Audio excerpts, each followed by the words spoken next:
morning, everybody. You can hear me at the back. Anytime you can't hear me or you are not able to understand some concept, please feel free to stop me and ask. Okay?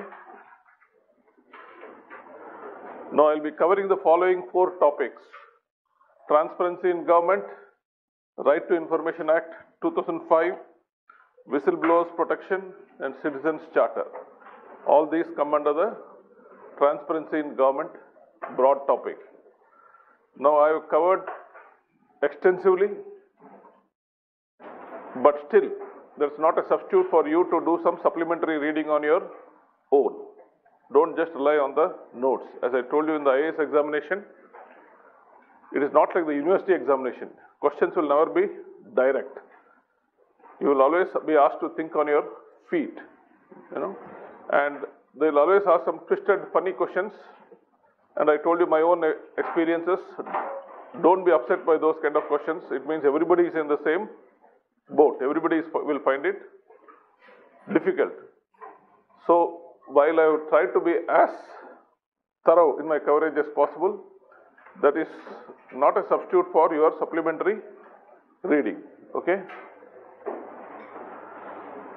How many of you have seen this serial, TV serial? It's a 1980s comedy serial of BBC. It's called Yes Minister and Yes Prime Minister. How many of you have seen? Nobody?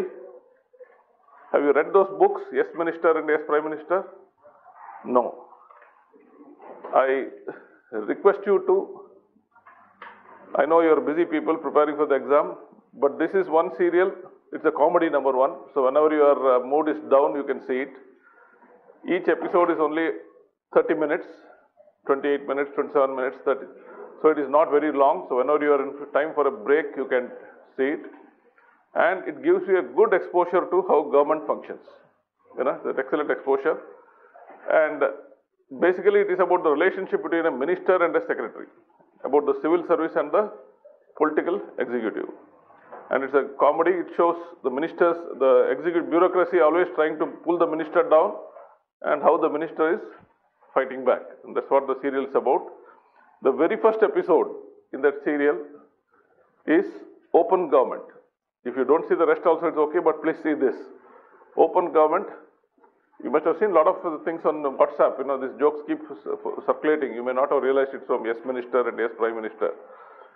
So the minister is called James Hacker, and he has got a secretary called Henry Appleby, and a private secretary called Bernard Woolley. The whole serial is about only these 3 chaps, It's excellent. Now, this is the very first episode. Last class I had played a clipping of that thing, but it was not audible clearly to the people at the back. I request you to go back and put in the YouTube and see this later. Just say Yes Minister, Open Government. You will get this. Okay? First 8 minutes, just ignore. Just go through it. It's about he gets elected, the minister gets elected, and then he's coming to the office. The real fun starts from the 8th minute to the 28th minute. Now what happens is the minister keeps telling every new minister, he has got some bright ideas. He'll come up with some funny ideas. And the bureaucracy thinks that his ideas are foolish, and they try to stall his ideas. So the minister talks about open government. The secretary thinks it's a foolish idea, but he pretends to go along with him. And later they get him in so much trouble. Then the minister himself says, Vanda, in the open government, Bombay, Vanda, let us go back to closed government. That's the comedy. Now, you remember last time I had told you that if you really want to score high marks, you can't simply write a bland answer. You know what's meant by bland answer? An ordinary answer which will be written by any layman going on the street. You should write something different, something which impresses the examiner. Now, you may say, after all, it's 250 words, where's the time, where's the space, Within those 250 words, as far as possible, you should write some, not always, it's not an iron rule, but you should use a quotation, apt quotation, not a long quotation, but a short quotation. You should use the right jargon, right terminology. You should also use the right statistics. Only then it gives the impression that you have read. You don't have to explain the jargon. You just use it. Very fact that you used it and underlined it, you will think that you know the you know the subject. You understand what I'm saying? So last time I told you in corruption, systemic corruption and individual corruption, petty corruption and grand corruption, you know, all those things I had told you. Similarly, I had given you some quotations, I had given you some statistics. That should be your approach to every topic. Whenever you find a big topic, just go through some, Google it, quotations on this topic, you just go through, cull out 1 or 2 good quotations which appeal to you. Similarly, statistics relating to that you cull out, and you also cull out terminology, it will come automatically, you know, you can't really do that. So let me quickly go through, I have culled out some quotations. You don't have to memorize all of them. Whatever is applicable, whatever you can remember, the shorter the quotation, please apply that, okay?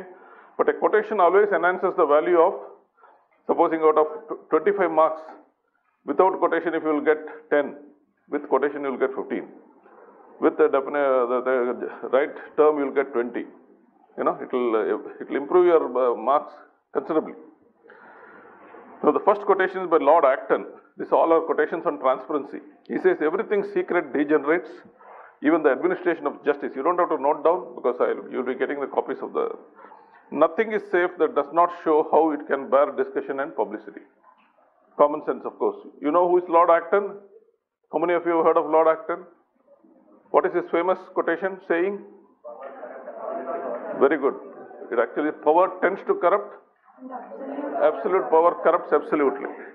That is a famous statement. The very next statement, sentence following that is, all great men are evil men, you know, which is not very well known and which is very true. Because you can't become a MLA or minister or CM or PM unless you are an evil fellow. I mean, climbing the greasy pole in the politics, even in bureaucracy, to become a top, you have to kick out a lot of fellows, you know, do a lot of politics, only then you can reach the top. And in actual politics, it is much worse. So Lord Acton was the guy who said that. Even if you don't remember this, you must remember that. Power tends to corrupt and absolute power corrupts absolutely. Patrick Henry. Anybody has heard of Patrick Henry?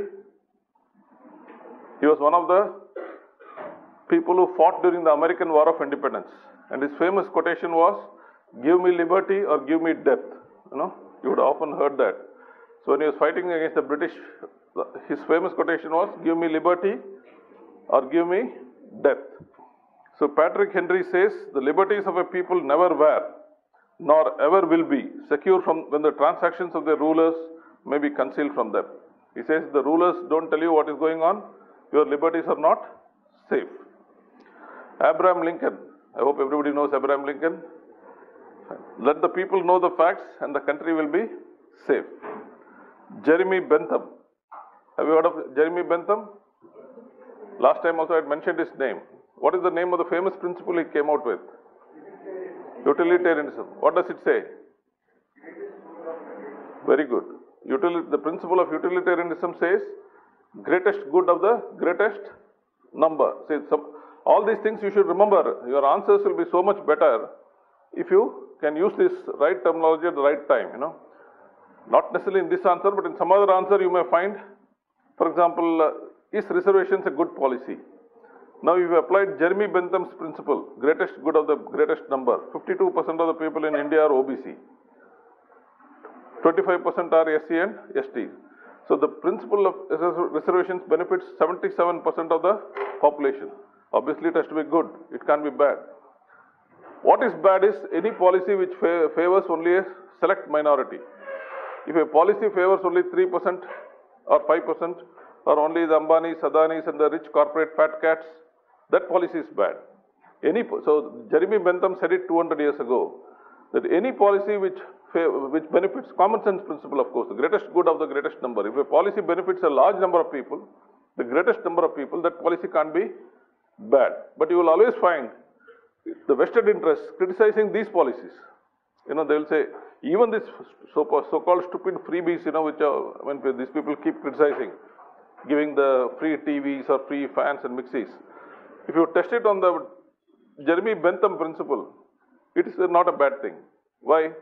Because a lot of people are getting benefits. It is better that they get, every poor man gets something, Then some, Adani gets a loan of 1 lakh, which is frauds, or somebody else gets some corporate fat cat gets 10,000 crores and runs away with it. It is better than that.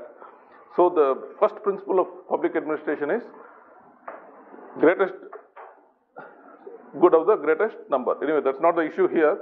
But Jeremy Bentham's name is connected with the principle of utilitarianism, which is mentioned in the statement, greatest good of the greatest number. Now what he says is, secrecy, being an instrument of conspiracy, ought never to be the system of regular government. Now, who are secret? Always conspirators are doing things in secret. So secrecy is an instrument of conspiracy. So why should government be acting secretly? That means government is conspiring against the people. That's what he's trying to say. Ralph Nader. You heard of Ralph Nader? These are all famous names. I say you should know. Even by general knowledge, you should know. Have you heard of the consumerism movement? What is consumerism? Supposing you buy a product and you find it's not good, or you get a service, you find it's not good, you can file a case in the consumer court. Now, Ralph Nader was the guy, he's an American, he's still alive. He was the guy who in the 1960s founded the consumer movement. He started the consumerism movement in USA, then it got extended to the whole world. So every country now has consumer courts. Now it is a great achievement, because imagine one individual, he starts a movement, consumer movement, where he says consumers have rights, and if somebody has cheated a consumer, then the consumer should be able to go to a court and get a compensation. So Ralph Nader was the guy who did it. He even contested US presidency and he lost, And his statement is, information is the currency of democracy. This is a good quote, you can use it, short and crisp. Information is the currency of democracy. Justice K.K. Mathew is a Supreme Court judge of India. In fact, in the state of UP versus Rajnara in 1975, this was the very first statement made by the Supreme Court of India on transparency in government. Why I put this is the very first statement comment made by the Supreme Court of India on transparency in government. What he says is, the people of this country have a right to know every public act, everything that is done in a public way by their public functionaries. The responsibility of officials to explain or to justify their acts is the chief safeguard against oppression. It's a bit long, but if you can put it in some maybe general essay or somewhere, provided it's apt, you can always quote this, okay? Aruna Roy, I hope you know who she is. Aruna Roy, she's an RTI activist. She was a former IAS officer who resigned and took up NGOs, worked full time. She's the wife of that gentleman called Bankar Roy, who started a famous NGO in Thilonia in Rajasthan. So her quotation is, the right to know is the right to live. She was one of the people along with Arvind Kejriwal and others who was responsible for the passage of the RTI Act, the Right to Information Act. It was the lobbying done by Aruna Roy, Kejriwal and a few other activists, which led to Parliament enacting the RTI Act. So these are all some famous quotations. At least you should know about these people in some context, not necessarily here. In some other context, you will find the name of Ralph Nader useful. You will find the name of Patrick Henry useful. All the Lord Acton useful and all this. I hope you have got some idea about quotations. So any one of these quotations you can use. I would suggest Information is the Currency of Democracy by Ralph Nader, or Lincoln's Let the People Know the Facts and the Country Will Be Safe. Two short quotations which you can possibly use. Terminology. As I told you last time, you don't have to elaborate on the terminology when you're writing an answer. That's not expected of you, unless that is a specific question itself. If you are writing a terminology as part of an answer, just write it, underline it, so that the examiner knows that you know this term. It looks more impressive when you use some terminology. First is principal agent problem. Anybody knows what the principal agent problem is? Those who are studying economics, public administration, commerce, all should be knowing this. Principal agent. You know who is a principal and who is an agent? The agent is not bound by the acts of principal.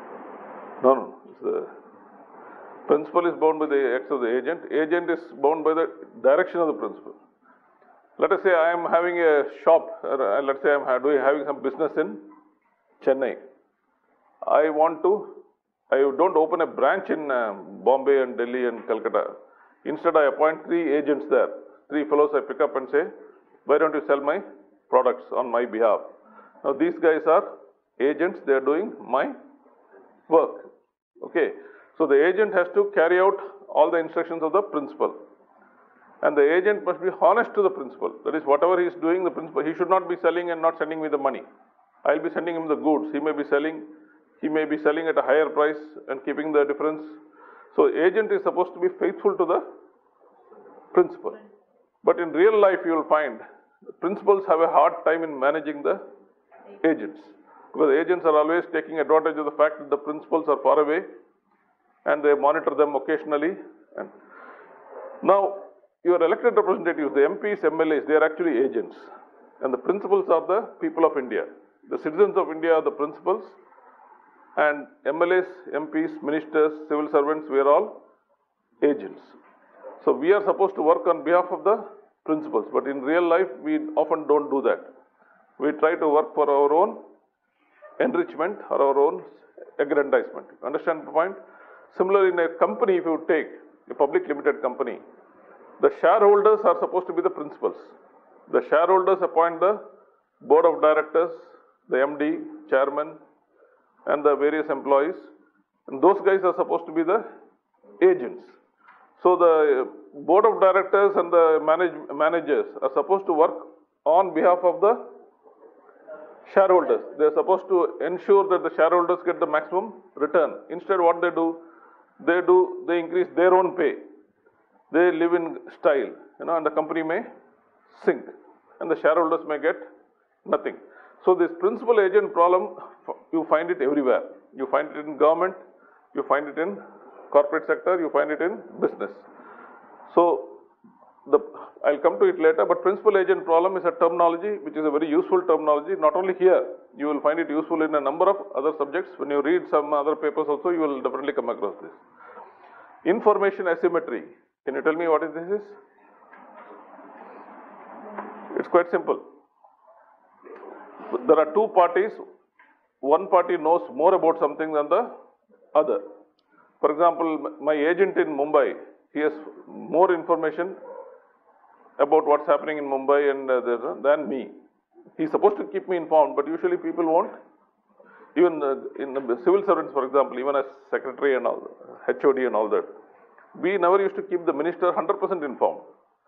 In fact, I used to do it when I was HOD. I used to brief the minister everything. My secretary told me, "Periya tappu pandringa, ellame sollakudadu andha aalukku." Sonna, he will start monitoring us closely. So, eppume hiluthu pudichittu, don't tell him everything. Tell him only 30%. If you ask probing question, then tell him another 20%. If you ask some more question, don't give 100% straight away. So, slowly, I was a little more transparent than others, but I also slowly started forming that. So, we also do that in real life. You don't tell your boss everything that you know. You tell. So, information asymmetry means, for example, the company's board of directors and managers know more about what's happening than the shareholders. Shareholders don't know much. They have to read the balance sheet, profit and loss account, director's report, annual report. Only then they will know. Whereas these fellows are there on a day-to-day basis. They know everything. Similarly, the public of India don't know much about what's going on. They read something in the papers, they see something crap on the TV, but what actually happens, only the ministers, bureaucrats know. So, there is always an information asymmetry between the principal and the agents. Okay. Democracy deficit. You understand? Have you heard this term, democracy deficit? What does it mean? I suggest you can also Google these terms and read the 2 or 3 things so that you come up later. Please Google these. All these are important terms. If not here, you will be, these are terms you should definitely know. Any IAS candidate must know. Democracy deficit doesn't mean, less of democracy. It doesn't mean like that. What it means is, like in India, for example, though we are a democratic country, though we have had peaceful elections, there is a democracy deficit. Democracy deficit means the people and the government are not engaged. That means the people don't know what is going on in the government. The government doesn't try to tell the people what is. People's participation. Democracy deficit is all about participation, transparency, and all that. If the people just vote once in 5 years, they don't know what is happening in between, and government elected representatives make hay for the 5 years, then there is a democracy deficit. You may be voting, but you don't know what is happening. So democracy deficit is all about information participation. The people should know what is going on in the government. The people should be participating in the governance. If it is missing, you call it as democracy deficit. Sunshine laws. You know what is sunshine? Can you give an example of a sunshine law? Guess. Huh? No. The RTI Act, Right to Information Act, is a sunshine law. Sunshine law means, as you know, see this room, you have closed the windows, drawn the curtains.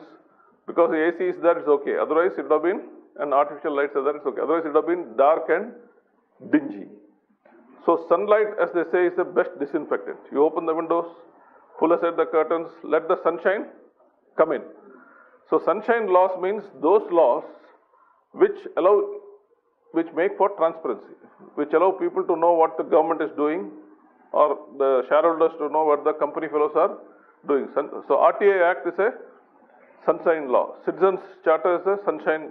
If there's a similarly, Whistleblowers Protection Act are those three acts which I mentioned. These are all sunshine laws or sunshine initiatives. It's a simple term. Basically, what it means is increasing the.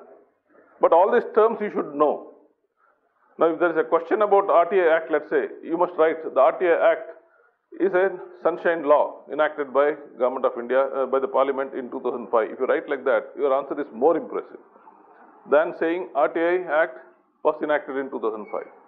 So when you use the word sunshine law and underline it, the examiner thinks, oh, this boy is or girl is quite bright. Last, corporate disclosure standards. Anybody knows what corporate disclosure standards are? In fact, one question has been asked on this. I was surprised, in the past. I told you there's a principal agent problem in a company. The principals are the shareholders, the agents are the board of directors and the MD and the management. The MD and the management, and they don't tell the whole thing. If you remember, you were just following, there will be an annual general body meeting, where the board of directors and all that. Usually it will be quite if it's not such a good company, there will be a lot of galata in the annual. The shareholders will be shouting at the MD. They will be saying, why the performance is so poor? Why aren't we getting dividend? Why are we not? Why is the share price not going up? Why are you fellows doing badly? Why are the sales down? Why is the profit down? Questions like this will be asked. That's the only time when shareholders get to meet these fellows. So that's not enough. So SEBI and Companies Act and all this, they have put a lot of disclosure standards. Every quarter, a company is supposed to indicate its quarterly earnings. Those of you who are interested in the stock market or reading the business pages, you will know. Usually every day in the papers it will say, today the quarterly earnings of the following companies will be published. TCS or Infosys or something. Today some companies are coming. So every quarter the company is supposed, it's not enough if you do it only once a year. It's like semester exam madri. Not enough if you pass the annual exam. Every semester you should do well. So every quarter the companies are supposed to publish their results. They're supposed to indicate whether the sales are more than last year, profit is more than last year, earnings per share are more than last year, so that the investors know, okay, the company is on the right track. If the company is not on the right track, the investors may sell the stock and go for some other stock. So that is corporate disclosure standards. These are just terms which you should know. If not for this, it will be useful even in general context. I also told you that certain key facts and figures, if you can cite, it will impress the examiner. For example, India is supposed to be a democracy. The media is supposed to be free. But is media really free in India? How do we know? We can't, just because we say it is free, it doesn't mean. So there are some independent agencies. I told you last time about Transparency International, which ranked India in the honesty, corruption index. There we were ranked for some 81 or something. Now in World Press Freedom Index 2018, every year this Reporters Without Borders, it's an NGO, they bring out a World Press Freedom Index every year. According to that, India's rank is 138 out of 180. Pretty low for a democratic country. Number 1 was Norway, number 2 is Sweden. Usually you will find those Scandinavian countries coming in the top 5 in everything. They are excellent countries. If you want to settle somewhere, please go to Scandinavian countries or Canada. India, see, Nepal is 106, Sri Lanka 131, Burma is 137, Pakistan 139. Imagine India is between Myanmar and Pakistan. And Bangladesh is 146. Very bad. Now, another useful information, statistic that you can remember is, over 100 countries in the world have implemented freedom of information legislation. There's some act like RTI. Guess which was the first country? Sweden, 1766. You can see just how far they are, how much more progressive than us they are. The second country was Finland, 1951. The third country was USA, 1966. So till 1966, only 3 countries in the world had RTI laws. But after that, in the 70s, 80s, 90s, 2000s, a lot of countries have passed RTI laws. So today you have more than 100 countries. India passed it in 2005. So this shows that the world is becoming more democratic. The world is also becoming more transparent. Now this you may remember this. It may be asked as a general knowledge question somewhere in prelims or somewhere, you never know. September 28th is the International Day for Universal Access to Information, or Access to Information Day. Now UNO has several days, World Health Day, AIDS Day, this day, Environment Day and all that. So Information Day is September 28th. About 70 lakh RTI applications are filed in India every year. This is information you should remember. About 70 lakh applications are received every year. You remember in a case study, there was one case study saying RTI is being misused, should we do this and do that. Now there are 1.2 billion, that is 120 crore people in India. Out of that, only about 70 lakhs are using RTI. What percentage is it? 120 crore is, 1% is 1.2 crores, 120 lakhs. So this is about 0.5% of the people or 0.6% of the people are using RTI Act. So that is negligible. And around 70 RTI Acts have been killed so far. That's also useful. Don't use it irrelevantly, but where it is useful, you must cite it. So I hope you are, remember this, I am very convinced about this funda, that unless you use a quotation or use the right jargon or use some interesting statistics, you will not score good marks. You will get some marks. Maybe out of 25 you may get 10. But if you use all this, you may get 20. Okay? So we will now begin the main thing, transparency in government. I am sure all of you are very good at studies in school and college, right? You are all good. Otherwise you wouldn't be taking the IAS examination. But you also had a lot of classmates who are not good. I had a very interesting fellow called Usman Modi in school, And to my knowledge, I have not seen anybody as bad in studies as Usman Modi. In one, when I was in class 10, I remember, in half-yearly exam, he got 42 out of 600. There is an average of 7% per paper. And his father was a professor in a college. And Usman Modi used to always tell me, Appa pona kepare, results ondachan kepare, varlan solle. He used to say. So whenever I used to go to his house, father will say, what half-yearly results have not come yet? So I had to lie saying, no uncle, this year there is some delay, I don't know why and all that. And I think after some time his father used to give up, whatever. But anyway, Usman Modi used to somehow manage to pass the annual examination. He was also a bit of a gunda, And of course there is a system of getting the parent signature. Usman Modi used to forge his father's signature. And he was also a bit of a KD. He used to fight with people, students in this one.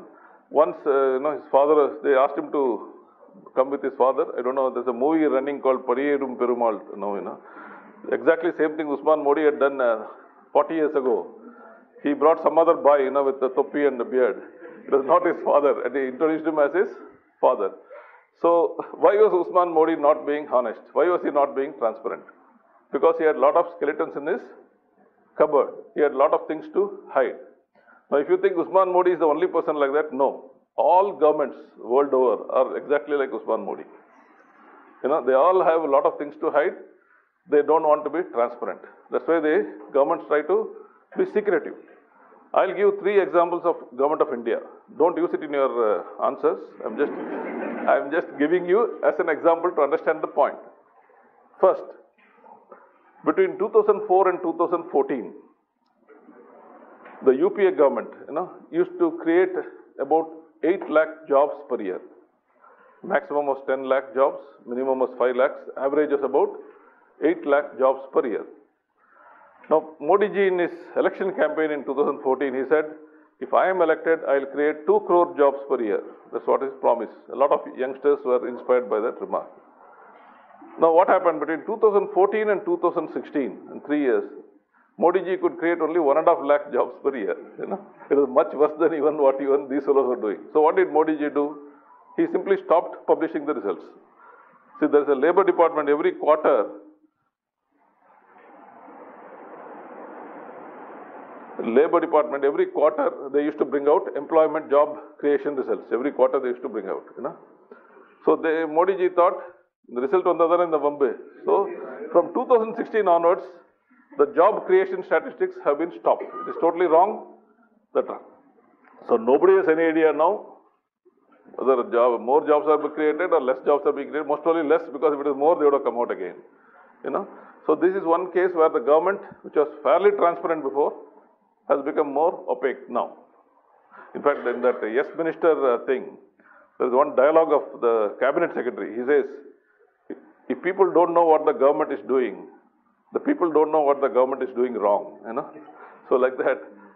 So this is one instance. Number 2, demonetization, November 8, 2016. Normally what should have happened is the RBI board should have passed a resolution. Then it should have sent a proposal to the government. It will take some time in the government to process it. Then it should have gone to the cabinet, and then the cabinet should have taken the decision.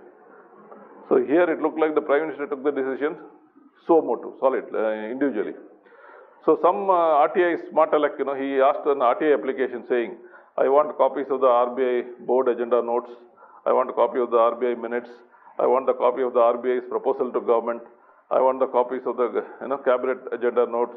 I want the copies of the cabinet minutes, all relating to demonetization. Do you think government gave this information? Very good. So you know what the government, like my friend Usman Modi, government also decided Kurta Vambu Vanda. So they didn't give it at all. They dodged it. Now similarly, initially when demonetization, don't write this in the answer, I'm just telling you as I said only for this one. So initially when demonetization happened, I hope you remember the funda, there are about 17 lakh crores of currency in circulation in India, out of which about 14.5 lakh crores, that is 86%, were in denominations of 500 and 1000. So when they asked people to deposit in the bank, initially they thought about 3 to 4 lakh crores of money won't come back to the system. Jaitli and so many people are making statements saying we are going to get a profit of 3 to 4 lakh crores. But by 31st December itself, 99% came. People say 100, it has crossed 100%. You know why? Because on our circle of bank managers were, they're such queued. Counterfeit, a lot of fellows, these Marodis, Hindis and a lot of other fellows, they pass some counterfeit notes also. Crooks everywhere. They pass some counterfeit notes, and so finally they ended up with more than 100%. This is a rumor, I don't know. So RBI took 2 years, and then they don't need 2 years. Nowadays you have currency counting machines, you have counterfeit detection machines, you can do it in 1 day or 1 month maximum. They took 2 years and they said 99.4 or something they came up with, But I know for a fact that some money is still lying in cooperative banks, some 450, 500 crores. Tamil Nadu cooperative banks say some 200 crores are lying, which have not been taken into account. Because government said cooperative bank, if you deposit, it doesn't count. By the time somebody had, a lot of money had already been deposited in the cooperative bank. So between December 31st and now, they increased it only by some 0.3% or something, but the actual truth is something else. We don't know, but the government and RBI are not being transparent for obvious reasons. The third thing again is Rafale deal. You know that about Rafale deal. Now, what had happened was, I don't think any question will come for Rafale deal, you don't have to worry. Nobody will, the paper setters also will avoid the topic. But it's an interesting case study in transparency. And it's also an interesting case study to show how governments can land in trouble if they are transparent. See, what had happened was, the original deal was 18 planes will be bought off the shelf and 108 planes will be manufactured by HAL with transfer of technology from Dassault to HAL. The new deal was 36 planes were bought off the shelf, nothing about manufacture, no transfer of technology.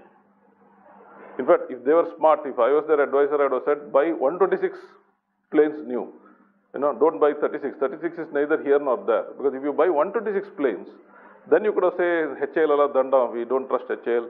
They may take their own time. We are not sure about the quality. So we prefer to buy outright from Dassault. That would have been a good. But by reducing from 126 to 36, tomorrow you are actually open to allegations of compromising the air security of India. How did you take the decision to, who took the decision to reduce from 126 and all this? I mean, these are not relevant. Now, what happened is about 17 days before this agreement was signed on April 10, 2015 or something, Dassault's chief had come to HAL, Bangalore. India's Air Force chief was there. And HAL chief was there. All three of them, there's a video of all three of them, which is uploaded on HAL website. I mean, there's a measure of transparency. They thought that time they were very proud. They took a video of the whole proceedings and they uploaded it in the thing. So there, the Dassault chief is saying everything is on track. HAL is going to get it and all that. 2 days before the deal was signed, April 8th or something, Jai Shankar, who was then the Foreign Secretary of India at that time, in a press conference in Paris, he says, yeah, one of the issues which we are going to, this HAL and Dassault agreement may be signed, and some people ask questions and he gives some replies. That press conference proceedings are also uploaded in the Ministry of External Affairs website. It's still there, you can see it. Now, because of these two things, the opposition downloaded the video, they downloaded this press conference, they said for 17 days Munala HAL was all right, 2 days Munala HAL was, then what happened suddenly on April 10th? So what I'm saying is, transparency can get a government into trouble. I mean, I'm giving this example not with any political or other motives, I'm just to tell you how and why governments choose to be secretive. Like, that's why government has stopped publishing the job creation statistics, because they realize that it's creating embarrassment. They realize that this uploading of video and this Jai Shankar's press, this one is now come back to haunt them. So this is the reason why, as you know, governments are always secretive. They don't try to, this is not just India, mind you. US and every government is equally bad. I mean, don't be under the impression it's only India. Most governments are just like that. Now, bad governance and good governance. Bad governance, inefficiency, red tape, maladministration, corruption, secrecy. Good governance, rule of law, transparency, participation, accountability, sustainability. Participation is the key. That's what the word democratic deficit, where there is no participation of the public, then there is a democracy deficit. Why is transparency necessary? I mean, I put under the question. Sometimes the question may be asked, as I told you, they never ask you directly. Why do we need transparency in government? You can put on quotation, and these are the points. Transparency is one of the pillars of good governance. It's a prerequisite for accountability, responsiveness, propriety, and integrity. I hope you understand these terms. Accountable. If there is no transparency, the bureaucrats are not accountable. Ministers are not accountable. Responsiveness, how quickly you respond. Supposing you put an application, supposing you don't hear at all, then you say the government is, or the department is non-responsive. Then propriety. Propriety is derived from the word proper. Are things being done correctly, properly, as per procedure, as per laws? Integrity, of course you know. So without transparency, you will not know whether the government as a whole, or a particular department, or a particular agency, or a particular organization, or particular individual officers are discharging their duties with, or whether they can be held accountable, responsive, propriety, and integrity. Without transparency, there is no way to know whether the institutions are pursuing their goals efficiently and effectively, or even whether they are pursuing the right goals. Now, let me ask a question here. Many books also give this thing wrong. What is the difference between effectiveness and efficiency? Who can tell me? What is the difference between effective and efficient? In fact, you will find wrong answers in many books and websites also, but what I am going to tell you is the correct answer. Anybody knows? When you say somebody is effective or somebody is efficient, are both the words same or are they different? What is the difference? Qualitative. Efficiency is quantitative. You can measure efficiency. But effectivity is more of a quantitative nature. Not fully correct. Not fully correct. It's more of sometimes Which one? Efficiency. Effectiveness. No. See, these are fundamental terms which all of you should know. Not only for your exam, later in your job, throughout your career, these terms you will need to know. Anybody else? So let me put it simply. Effectiveness means ability to get a job done. If you can, if you can complete the job, that means you are effective. Efficiency means getting the job done with the least consumption of resources, with least input. Input in money or input in time. Let me give an example. Let's say there's a 10,000 meter race. We are all asked to run. Not everybody can complete the 10,000 meters. The people who can complete the 10,000 meters are the effective ones. They can get the job done. The person who completes the race first is the most efficient one. He completes the race in the smallest period of time. You understand? So when you talk of effectiveness, a lot of people in bureaucracy, some fellows or there are very few people who can get things done. If you are given a job, you should be able to get the job done. Both in private sector and you will find the percentage of effective people, employees is very less.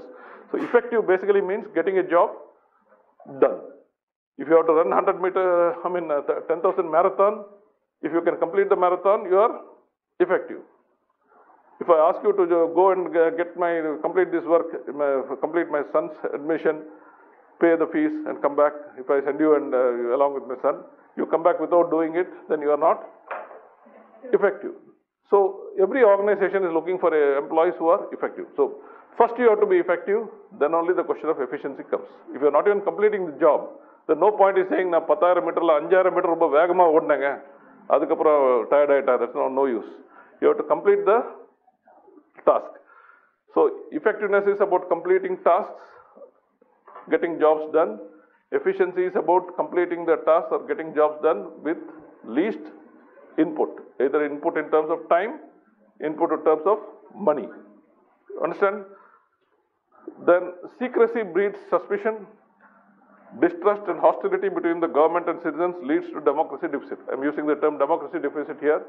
When there is secrecy, then there is no participation of the citizens. Because you can't be participating when the people are not telling you anything. I mean, you would have seen, you might have worked in an organization where you are not told anything. You're just told, do this, do that. Or you're just given, then there is no participation. There's no consultation. You know? Next point is the complexity of many problems is too great for government officials to handle alone. Without transparency and feedback mechanisms, they are very likely to commit mistakes even if their intentions are good. Now, one thing you will discover after getting into government is there is no expertise in government. You know, the fellows will be there, engineers are there, doctors are there, but all these fellows are more politicians than experts. They are not real experts, you know. So, and many of the issues today are becoming more and more complicated.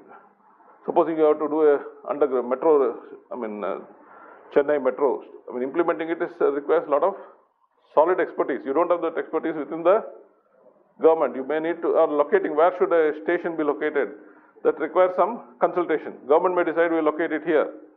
If you will often, you would have yourself said, why is the government taking such a stupid decision? Why are they doing this? Why are they locating it here? Why can't they do it there? Now, this is all happens because government is not consulting with the people. Not only experts, but also consulting with people. You know, there are experts in the people also. So, government should always consult because things are very complicated nowadays. And if you don't consult, you are likely to go wrong. Or at least you should get feedback, you know. Last is transparency leads to self-correcting behavior. Can you give an example of self-correcting behavior? Anna University, I don't know if they're still doing it. They used to publish a list of colleges they used to rank colleges, you know. For a very simple parameter, a percentage of passes, which is not a good parameter according to me. Now, long before that, when I was Director of Collegiate Education here, I had developed a system of ranking not only colleges, but also departments and individual teachers. Of course, it was not not exactly very popular with the teachers, because they don't like to be monitored, you know. My idea was, I did it in 1999, that colleges, of course, in USA, if you look at it, every university, every college is ranked. Every year you come out with so many, institutions, Times Higher Education Supplement, it ranks various universities. It will say this is number 1, this is number 2. Within India also now we have started ranking various universities, colleges. This IIM is number 1, that IIT is number 2 or something like that. That is self-correcting behavior. When you have transparency, supposing your college is ranked 100 out of what? 110. Then students know that your college is dabba. They won't come to your college. So you will try to improve your college. Of course, India's rank in currency corruption is 81. And rank in press freedom is 138. So this leads to, hopefully, India will try to improve. Let us become more honest, let us improve, let our rank come down from 81 to 50, then 25. India will try, hopefully. And press freedom also will try to improve our ranking. So as I said, when I introduced those rankings for colleges, I had a more complicated system. Percentage of passes, percentage of first classes, percentage of distinctions. I gave weightage to all this and came up with a ranking. I didn't stop with colleges, I also did for departments, because I found, somebody once asked me, which college in Tamil Nadu has the best department for sociology? I didn't know. I was the director of college education, but I didn't know. Which college is the best department for economics? I didn't know. Which college has the best department for physics? I didn't know. So this ranking found out, in fact, I found that there are a lot of quiet colleges, little known colleges, which are doing very well. There is some Salem, women's college in Salem, which was doing very well. There are some, the so-called famous colleges are not really that good, in this one. Third was individual teachers. I ranked them also depending on the number of passes, first classes, and distinction they produced. And I found that all the bad fellows were in Chennai, Presidency, Queen Mary's and all that. All the good fellows were in Pudukkottai and Dindigal and Dharmapuri and all that. So I told these buggers, if you want to remain in Chennai, you better improve, or we will be pushed out. So that's what I said, transparency leads to self-correcting behavior. So these are the reasons why transparency is necessary. I hope you understood this point. 1, it leads to accountability, responsiveness, propriety and integrity. 2, efficiency, effectiveness. 3, greater democracy, it bridges democracy deficit. 4, things are very complex. Unless you have feedback, transparent and feedback from the public, you are likely to make mistakes. 5, it leads to self-correcting behavior. So, reasons for lack of transparency. I already discussed reasons for. I gave you the example of my friend, Usman Modi. I gave you the example of job creation, demonetization and Rafale deal. Governments, and I also told you, don't be under the impression it's only a NDA government. It was the same with UPA government, it was the same with the government before that, it was the same with US government, UK government, Australian government, everybody. Maybe the Scandinavian governments and Singapore and Canada and a few governments are very good. Most of the governments are like this. Often lines of communication are closed even within government departments and agencies and between them. Don't be under the impression it's only between the public. Within the government department also, one department will not give information to another. Within a department, one section officer will not give the information to another section officer. It's like the left hand of the government not knowing what the right hand is doing. That's the case in government. Everybody is secretive. Why are they secretive? Because information withheld is treated as a quasi-private asset of the individual or of the small group that produces or possesses it. Information is power. Now, if you have the information, it is power. See, nowadays things have become, thanks to internet and websites and all, things have become very transparent. In the past, the section officer in Delhi or the undersecretary in Delhi who was dealing with a particular subject, he used to be very powerful. I remember, when our UPSC results came, I happened to be in Delhi, so I went to UPSC. It's not supposed to go to that confidential section, but somehow I went there. I caught hold of one fellow, an undersecretary, and I told him I want to know my marks. He said, top secret, and all. Then I said, no, please, I've come all the way from Bangalore, you please give me and all that. Then he made sure that nobody was there. Then he opened the register and he said, note down quickly and all that. Nowadays, things have become more transparent. People, I think, they put it on the web? No, they just send it to you by, they put it on the web also, is it, marks? Okay. They put it, so those days I had to virtually cajole, short of giving him a booze bottle, I did everything else, So, then Similarly, when people go on deputation to Delhi, that's called empanelment, as a joint secretary, additional secretary. Now, what are the posts that is falling vacant? Some good posts may be coming now, bad posts may be coming later, very good posts may be coming out sometime. So people used to go and put out the under secretary and section officer, tell me which are the posts which are falling vacant this year, which good post is falling vacant when on the time I apply pandra and all that. Now it's not there. Everything is transparent. Things are open. So we think that there is no transparency between the government and the public. There is no transparency even within government. There is no transparency between different departments of the government. Within a department, there is no transparency between different sections and this one. Of course, some gossip, things will leak, but real information will not be discussed. Disclosing information may be politically inconvenient to the party in power. We already covered this point. We know how it is.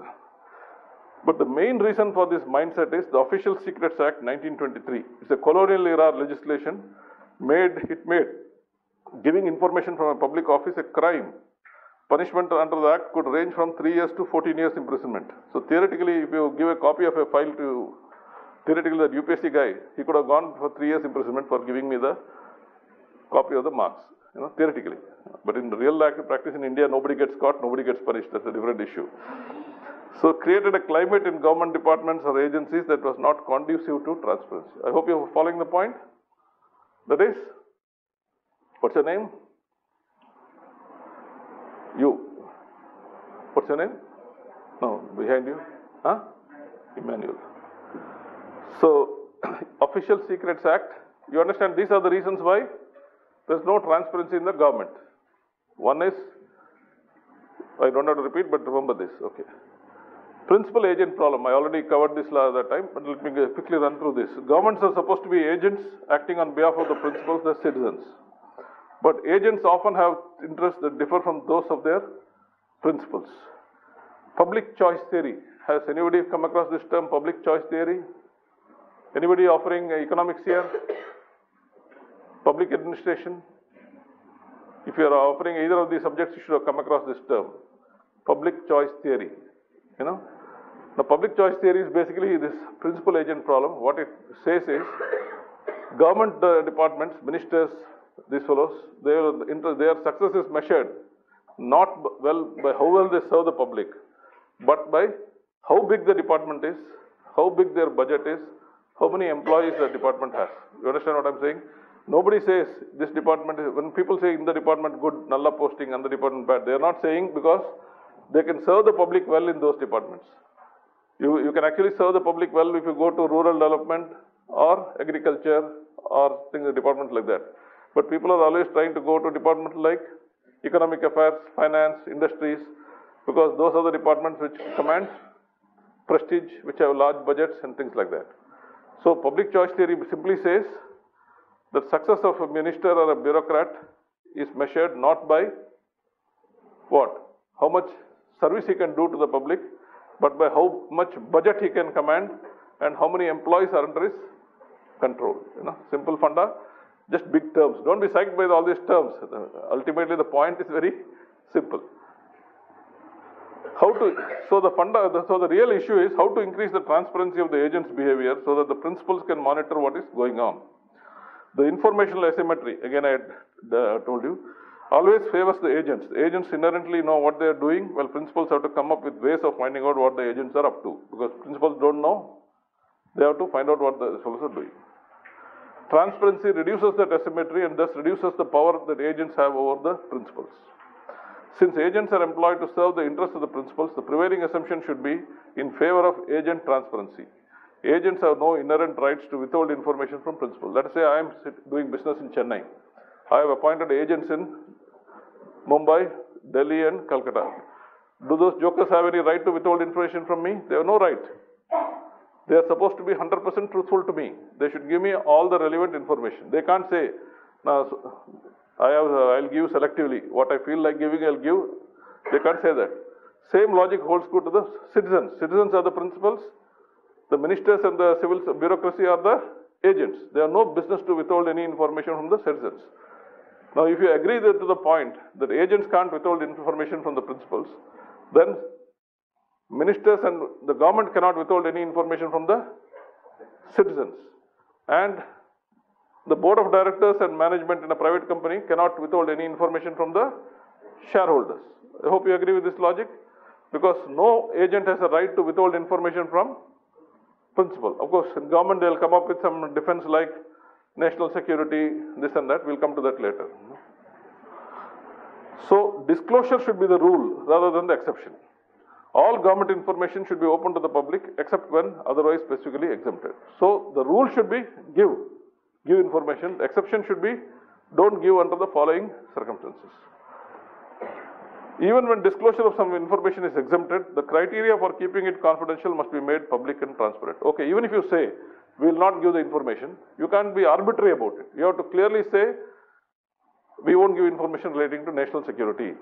We want information which is private to some individual, which may invade his privacy. We may not give information which has trade secrets of some company. For example, income tax department may have details of, or the company laws department may have some trade secrets of some company A. It can't be giving it to every Tom, Dick and Harry. So, even if you are keeping it secret, that should be rare. Even if you are doing it, you should do it only, the norm should be clearly spelt out. There is a continuous struggle between the forces of secrecy and the promoters of transparency. In real life, we say, there's a continuous struggle between good and evil. Yin and yang, that's what it is. So there is, in the government, there's a continuous struggle between the people who, forces of secrecy and forces of transparency. Now look at this cartoon. Hey, Mr. Government official, what is going on under there? You trust me, you don't need to know. Cloak of secrecy. This is what a typical government servant does.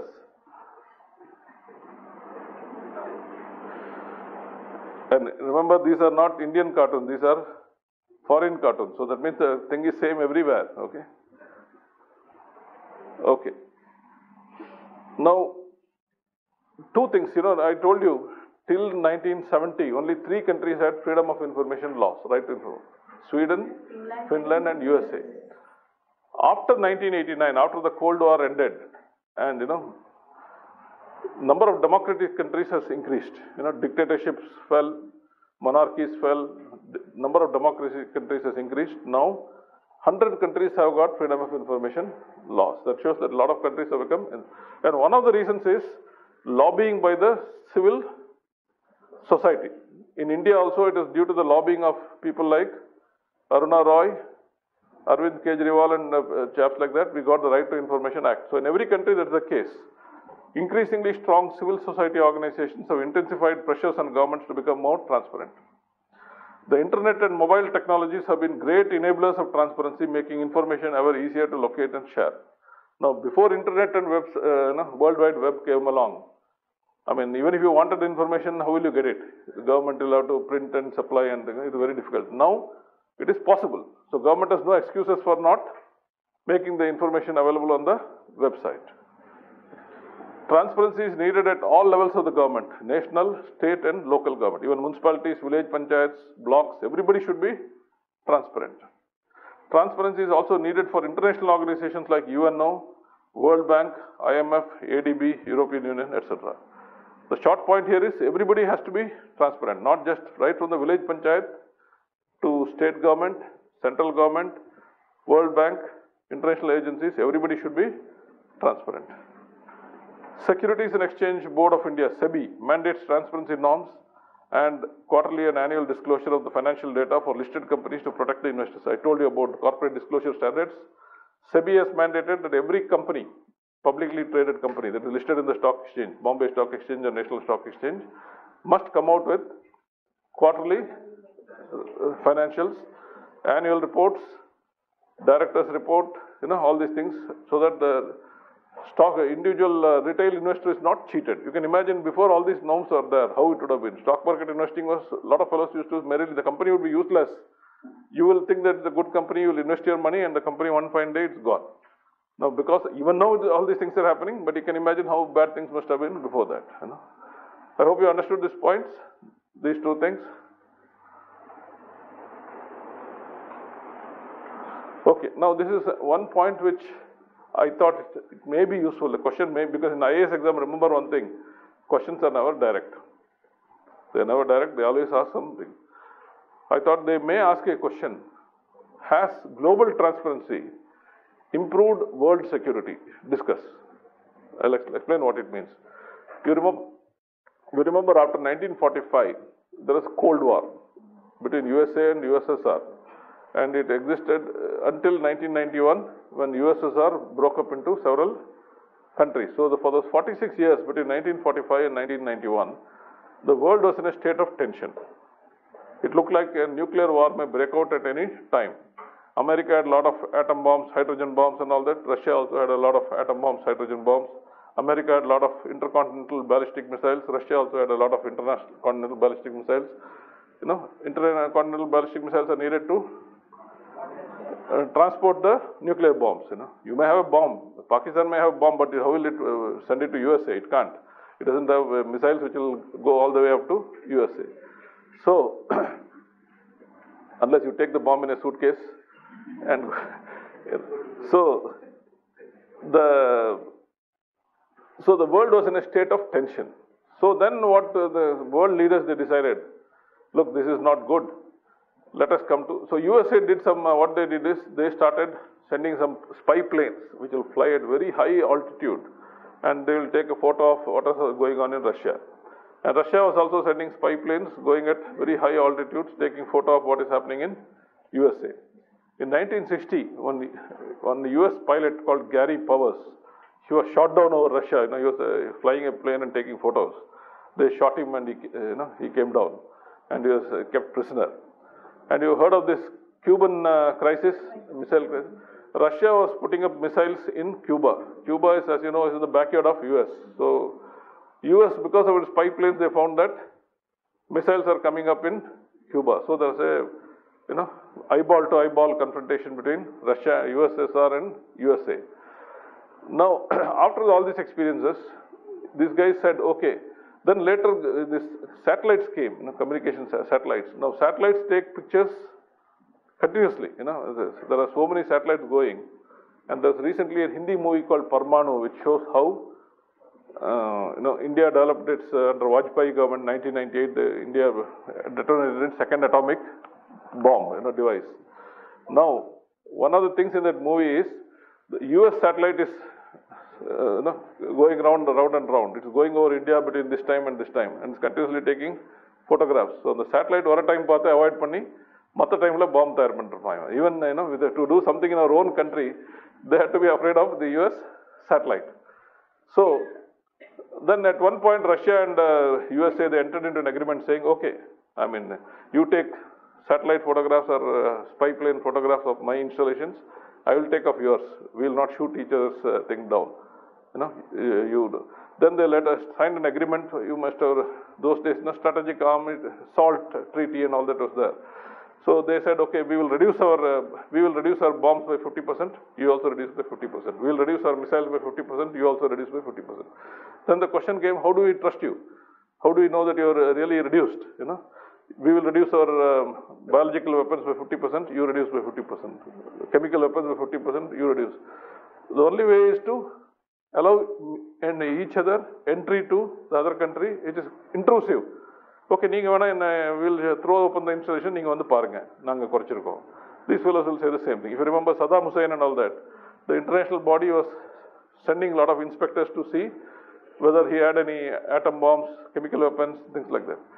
So, that's what I mean here. Global security through transparency. Nations can pursue security not only through the threat or use of force, but by actively persuading others through detailed disclosures about military practices and capabilities that they have nothing to fear. Supposing India thinks that Pakistan has got, or Pakistan thinks India has got nuclear bomb, then Pakistan will also develop a nuclear bomb. Supposing India and Pakistan had been transparent, India had said, look, we don't have any nuclear bombs, you can come and see. Then those fellows, then both the countries would not have developed nuclear bombs. Of course, it's difficult to trust any country. Today, the world's major military powers have enmeshed themselves in a web of confidence-building measures, arms control treaties, that require an extraordinary level of disclosure. These include measures such as refraining from concealing activities from surveillance satellites, providing detailed data disclosures, to hosting highly intrusive inspections of sensitive military and civilian installations. Basically, what it means is, today, the top countries, they've entered into treaties. They have said, we'll reduce our weapons, weapon systems, nuclear bombs, chemical weapons, biological weapons. How do we ensure that this is being enforced? They said, okay, you use your satellites, we will use our satellites. Don't shoot our satellites down, we will not shoot your satellites down. 2, you give us information as to what you reduced, I'll also give you information. 3, you can come and verify my installations, I'll come and verify your installation. Now, verifying may look like intrusiveness, but it's actually correct. If you remember, there's a, what is that place? Pathankot or something. There is a terrorist, Pathankot. India allowed Pakistani fellows to come and verify, That was the right thing. There was a lot of criticism saying that you allowed this one. Because the best way for the other person, otherwise he will not believe you. He will think that you are hiding something. So, the short point here is transparency can also bring global tensions down. Well, transparency is good for administration, good for bridging the transparency was the method by which USA and USSR brought the global temperature down. It looked at one point of time in 50s and 60s as if a nuclear war was imminent at any point of time. It can happen at any point of time. But due to transparency measures like this, that global temperature came down and the nuclear war was averted. Okay, transparency has 2 main aspects. One is public communication. 2, citizens' right of access to information held by government. That is, government itself is voluntarily making a lot of information available. That is 1. 2, where government is not making the information, citizens can ask for the information, they should be able to get it. So there are 2 aspects to transparency. Now, public communication, government has always, every government, central, state, even corporates have a publicity wing. Central government has called DAVP, Directorate of Audio Visual Publicity. State government has here, Tamil Nadu, they have what is called DIPR, Department of Information and Public Relations. But these departments, they never gave real information to the public. Even when you go to Satyam Theatre, you will find what EPS and OPS are giving and a lot of advertisements. But these are all propaganda. All these departments, what they are doing is only propaganda. And they give you only sanitized information. That is, Usman Modi Mari, Nalla mark vaanganda, he will show it to his dad. If the marks are bad, he will hide it from his dad. So, what the publicity departments in government have been doing is only propaganda. When we say information, we don't mean propaganda. We don't want this false propaganda. It may be true also, it may be false, but we're not interested in propaganda. We are also not interested in sanitized information. That is, for example, the information they gave about demonetized notes, 99.4 or something, is sanitized information. It's not 99.4, it's more than that. Then another theory is that even in the minting, where currency is printed in Nashik and other places, the employees steal a small amount of money. Though there is a lot of security measures, the employees steal there is some leakage, small leakage. So that goes out. That is also in circulation, And currency, counterfeit currency is in circulation. So when it finally came, this is fairly reliable information. You can't use it anywhere. Fairly reliable information I have is it actually crossed 100%. The money deposited in the bank. So the government is saying 99.4, 99. They'll go in decimals now. So that is what is meant by sanitized information. The various departments. So public communication means we are not interested in propaganda. We are not interested in sanitation. That is, if it is positive, we will tell you. If it is negative, we won't tell you. We don't want that kind of information. We want all information. The various departments and agencies of government need to voluntarily disclose their structure, functions, names and contact details of officials, laws, rules, regulations, budgets, tenders, ongoing schemes and works, and other types of information to citizens, businesses, and civil society. I'll repeat. They must disclose their structure, functions, names and contact details of officials, laws, rules, regulations, budgets, tenders, ongoing schemes and works, and other types of information to citizens. Now imagine, before the websites and all these transparency activists came to the line, none of these was available. I remember when I was preparing for the IAS, I did not know who a BDO was. Honestly, I did not know. Because I remember in Competition Success Review, one fellow who was a BDO had got into IAS. So he was talking something about BDO. So I asked my dad, who is a BDO? He said he's a block development officer, you know. I said, does he block development or develop the blocks, you know? Then, so this fellow, so I didn't know who a BDO was. Then once I had to get a conduct certificate from a first-class magistrate, So I went to an RDO, who's a first-class executive magistrate, for a conduct certificate. So my dad sent me to him. I did not know who an RDO was, you know. I said, who is an RDO? My dad said, he's so-and-so. So what I'm trying to say is, and I was an engineering student, by the way, and so if an educated student didn't know the structure of the government, most people know only collector, or they know chief minister, they know prime minister, you know, they know some minister, that's all. They don't know about the structure of the government. They don't know, the common man doesn't know about PWD, highways, TADCO, TOAD board and all shit like that. They just don't know anything. They just know. So, if person like me did not know about the structure of the government when I was about 20, 21 years old, now you can imagine how the people of the villages, the common people, they don't know. So they don't know whom to approach. If there's a problem, they don't know whether they have to approach PWD. They don't know where PWD is located, office is located. They don't know their phone number. They don't know the name of the person. Nothing they know. In those days, everything was opaque, you know. So now, thanks to internet, thanks to World Wide Web technology, and thanks to transparency laws, and thanks to the NGOs who fight for civil society, which have been fighting for this, all these things are now available on the web. You have the structure, functions, names and contact details of officials. Once upon a time, you know, finding the name and getting somebody's number was impossible. In one African country, I think it is Uganda, even the telephone directory was considered confidential. You know, nothing was not given. So, laws, rules, regulations, budgets, tenders, budgets. You know, budgets. The Corporation of Chennai, what is their budget? How much of the budget is there going in salary? How much are they doing on roads? How much are they doing in public health? How many of you know that? You don't know. You are not trying to find out. Previously, even if you tried to find out, you will not get it. Now you may get it. I am not trying to find out myself, but you may or may not get it. This is the next. So Section 4 of the RTA Act is an important section. We'll come to it later. Casts the duty of suo motu disclosure upon public authorities. In the RTA Act, there is a Section 4 which says all public authorities must suo motu declare. And it says all these things you must declare. You know? Now it's important the information should be properly classified, is available in intelligible language without jargon, that is user friendly, is updated periodically, is accurate and reliable. Why I'm saying, let me say, if you look at the typical government department website, it's terrible.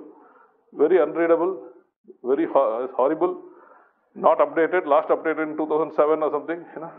And information is inaccurate. There will be a disclaimer at the bottom saying, you are using this information at your own risk. There will be some disclaimer sometimes, you know.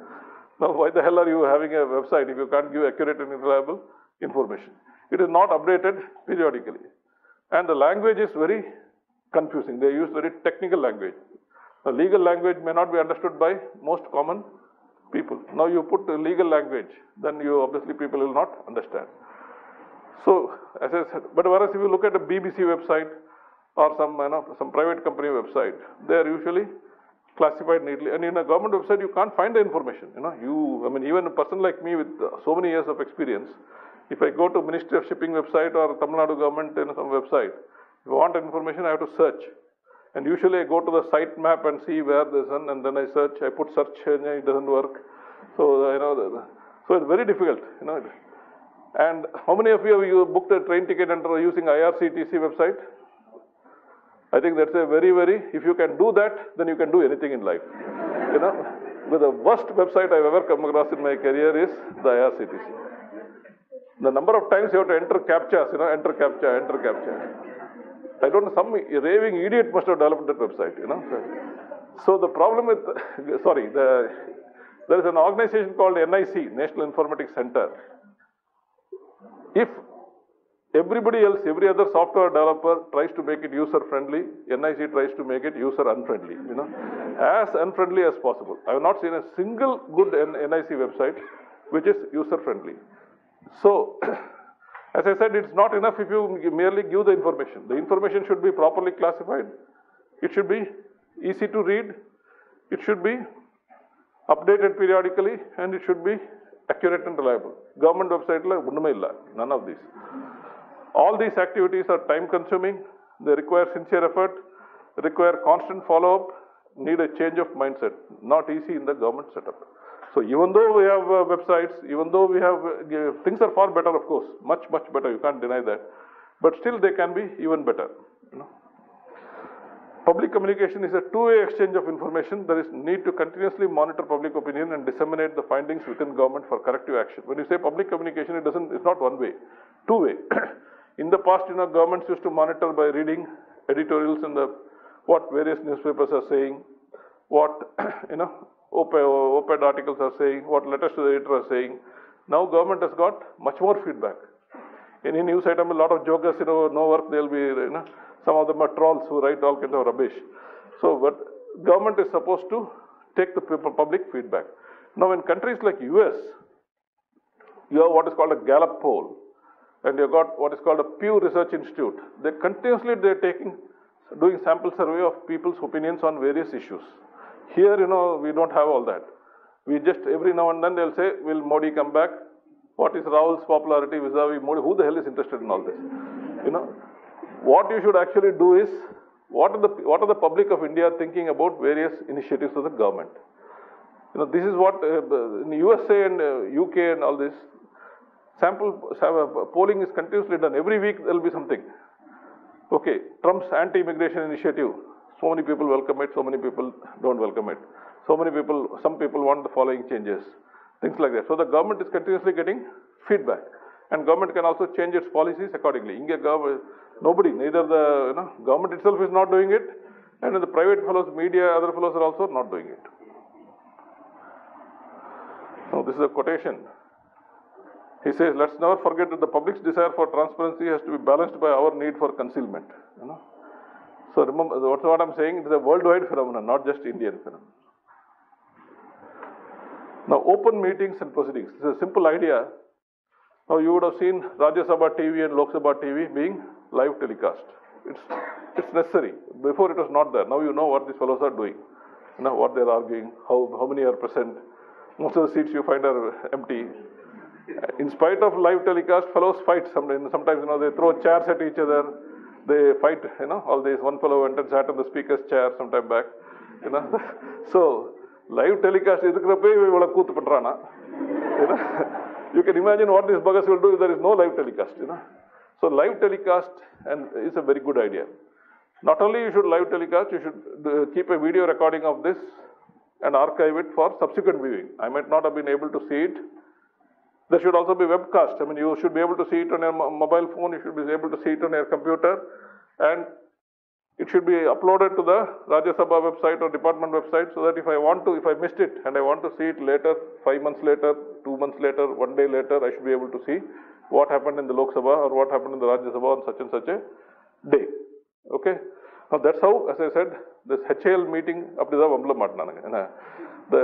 thing was videographed and uploaded, and somebody later downloaded that and they said, oh, this is what Dassault chief said that day and all that.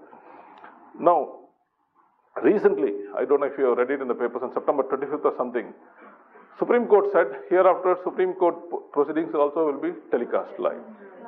It's a very good thing. Not only telecast, the video recordings also. I don't know how many of you have actually seen a High Court and Supreme Court, very dull. The cinema Pakramari, Your Honor, My Lord, and all that shit is not there. That's only in the, it's a very dry and dull proceedings, and no great arguments and all that. Very, So, but people should still know, that people may be disappointed seeing out as being, used to Shivaji Ganeshan's or all the other fellows, dialogues in the movies, Hindi and English. They'll find that the real life High Court is very bad and the Supreme Court is very boring. Still, it should be live telecast. Not only at High Court, it should be at High Court, it should be at tribunals, it should be in district courts, everywhere. Similarly, the meeting should be not only Rajya Sabha and Lok Sabha, not only Legislative Assembly, it should also be the municipality meetings, Chennai Corporation Council meetings, even village panchayat meetings, everything should be videoed. Live telecast panna solla, nobody would like to watch Chennai cast live telecast. But at least the Godam thing should be videographed and uploaded on the website so that I can see it. I would like to know what's happening. Now, so these things are very important. This is what is meant by Open Meetings Initiative. The Open Meetings Initiative merely says All proceedings, government meetings and proceedings should be, of course, cabinet meeting, maybe you can't. But even there, if the sensitive item is not discussed, there is no reason why you should not telecast the cabinet meeting or videograph the cabinet meeting. So transparency is increased, the citizens are better informed, public servants are likely to conduct themselves more responsibly. As I said, MLAs are not likely to throw chairs at each other when they know that. If their meetings and proceedings are telecast or webcast live. Proceedings of Lok Sabha and Rajya Sabha and legislative assemblies of many states are already being televised live. Meetings and proceedings of local bodies and those departments or agencies which have direct public interface must also be telecast and webcast live. Video recordings of all such meetings and proceedings must be available on the department, agency or body's web portal and be available for subsequent viewing. Recently, 25th September 2018, the Supreme Court of India agreed to live streaming and video recording of the court's proceedings. Similar live streaming and video recording should be done for the proceedings of high courts, tribunals and other subordinate courts. I hope you got the funda. I mean, you are already aware that these things are there, but the importance you realize now. In fact, I must tell you, there was a DMK minister called Paridhi Ilambaladi who crossed over to ADMK, died recently 2 years back. Why I remembered him was, he once made a statement, I went gone to meet him, he made a statement. Because every MLA and every MP, he gets enormous reading material. So much of, every department gives him so much material. None of these buggers read it. Only a handful of fellows, they read it. So then I told him, and I asked him once, do your MLAs read all this stuff or what? No, many of them leave it on the table itself. And some fellows sell it in the, old paper, newspaper. But most of them don't do even that. They leave it on the table. So I said, doesn't look like any of the MLAs and MPs is reading the stuff that is given. Every day they get so much of paperwork, every day. Then he made an important point. He said, sir, the average MLA or average MP doesn't read. He only listens, And he said, the ear is twice as powerful as the eye. He said, what you listen, you remember. What you read, you may or may not remember. He said, the ear is twice as powerful as the eye. And நீங்க assemblyல ஒழுங்கா உட்கார்ந்து, if you listen to all the questions and answers, the questions somebody has asked and the answers given by the minister, if you listen to the debates, that's enough. You will have a good idea of what is going on in the government. You really don't have to read the stuff. I mean, he's not fully correct. The MLAs and MPs who read and ask pointed questions, they are the ones governments are afraid of. Even Firoz Gandhi, the Rajiv Gandhi's father, though he was Nehru's son-in-law, he was supposed to come reading everything. He used to ask a lot of difficult questions. So Nehru was a little irritated with him. Son-in-law, difficult question. So it's always better to read. But what he said is also correct. Even if you don't read, if you just watch the proceedings, so the same applies to the public also. If the public is watching the Rajya Sabha proceedings, public is watching the Lok Sabha proceedings, public is watching cabinet proceedings, the high court proceedings, the public also gets to know. You get the public, you get an educated public. You're not some duffer of a public, you get an educated public. Now this is another part of transparency. Pre-legislative scrutiny of bills. Now you understand what it means straight away. Now, let me tell you, I have not voted in any election since 2006. So people say you should vote, it's your duty and all that. I got sick of all these parties, so I stopped voting after 2006.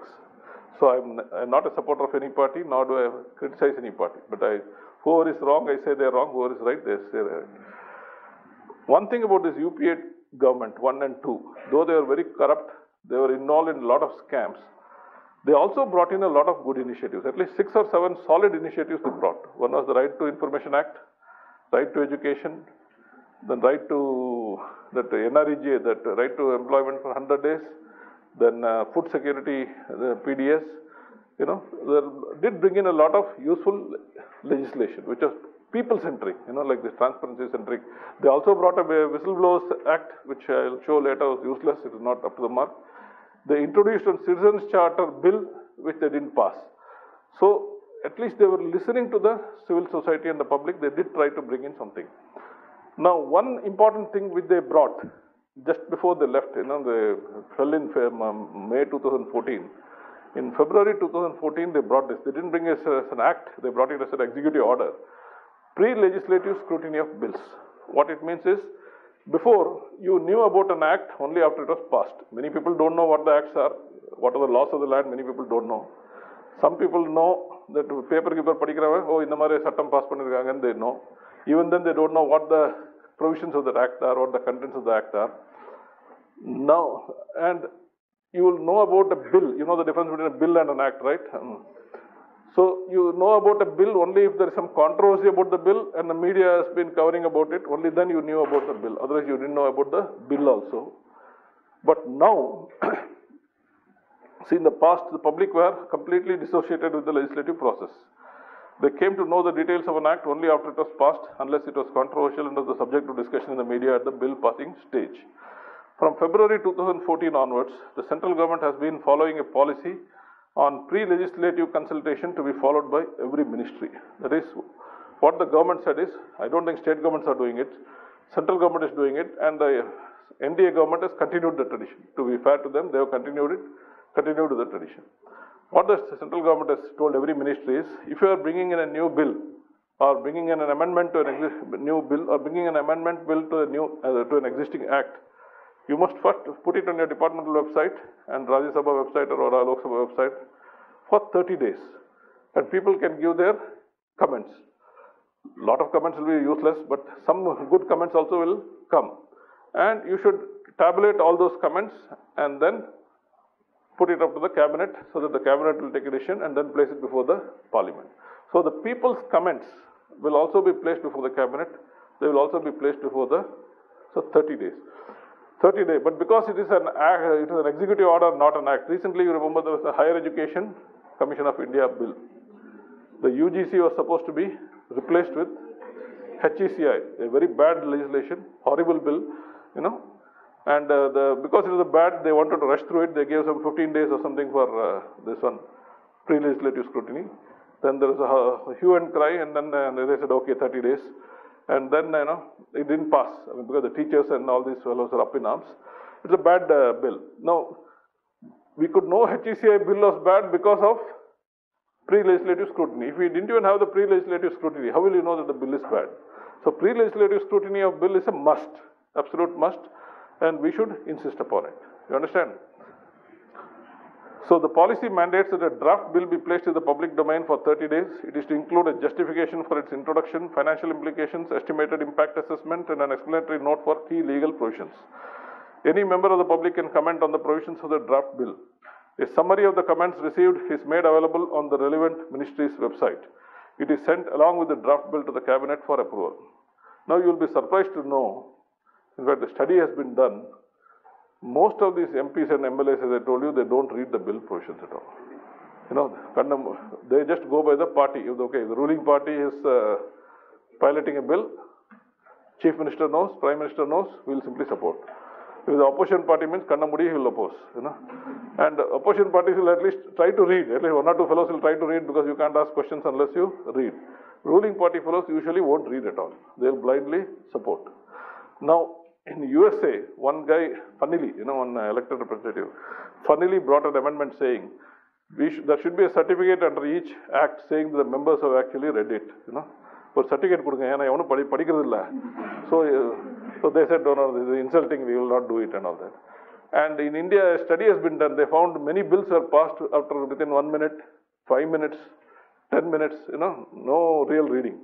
And why that? I myself have been witness, because in India it is a parliamentary system, but the executive, for example, there's an act, new act to come, or an amendment to an existing act, we prepare the bill.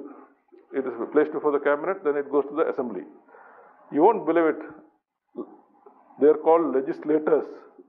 Legislators means passing bills is their main responsibility. But legislation is kept for the last half an hour of the last day of the session.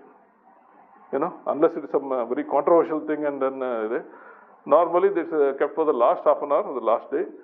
And the speaker will say, this bill passed. I was shocked. The buggers are not reading anything, they're just passing it. Occasionally, they refer it to what is called a standing committee. If it's some controversial thing, they refer it to a standing committee.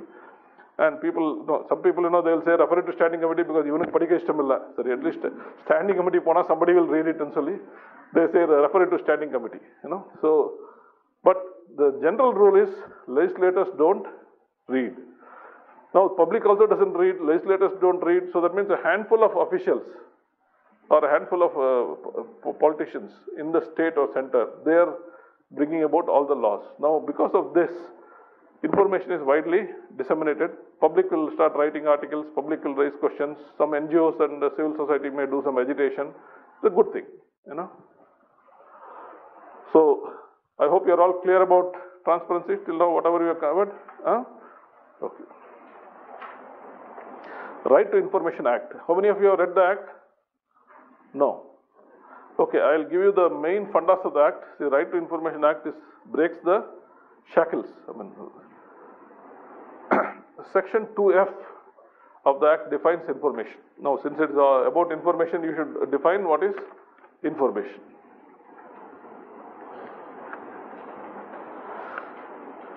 F says information means any material in any form, including records, documents, memos, emails, opinions, advices, press releases, circulars, orders, logbooks, contracts, reports, papers, samples, models, data material held in any electronic form, information relating to any private body which can be accessed by a public authority and any other law for the time being in force.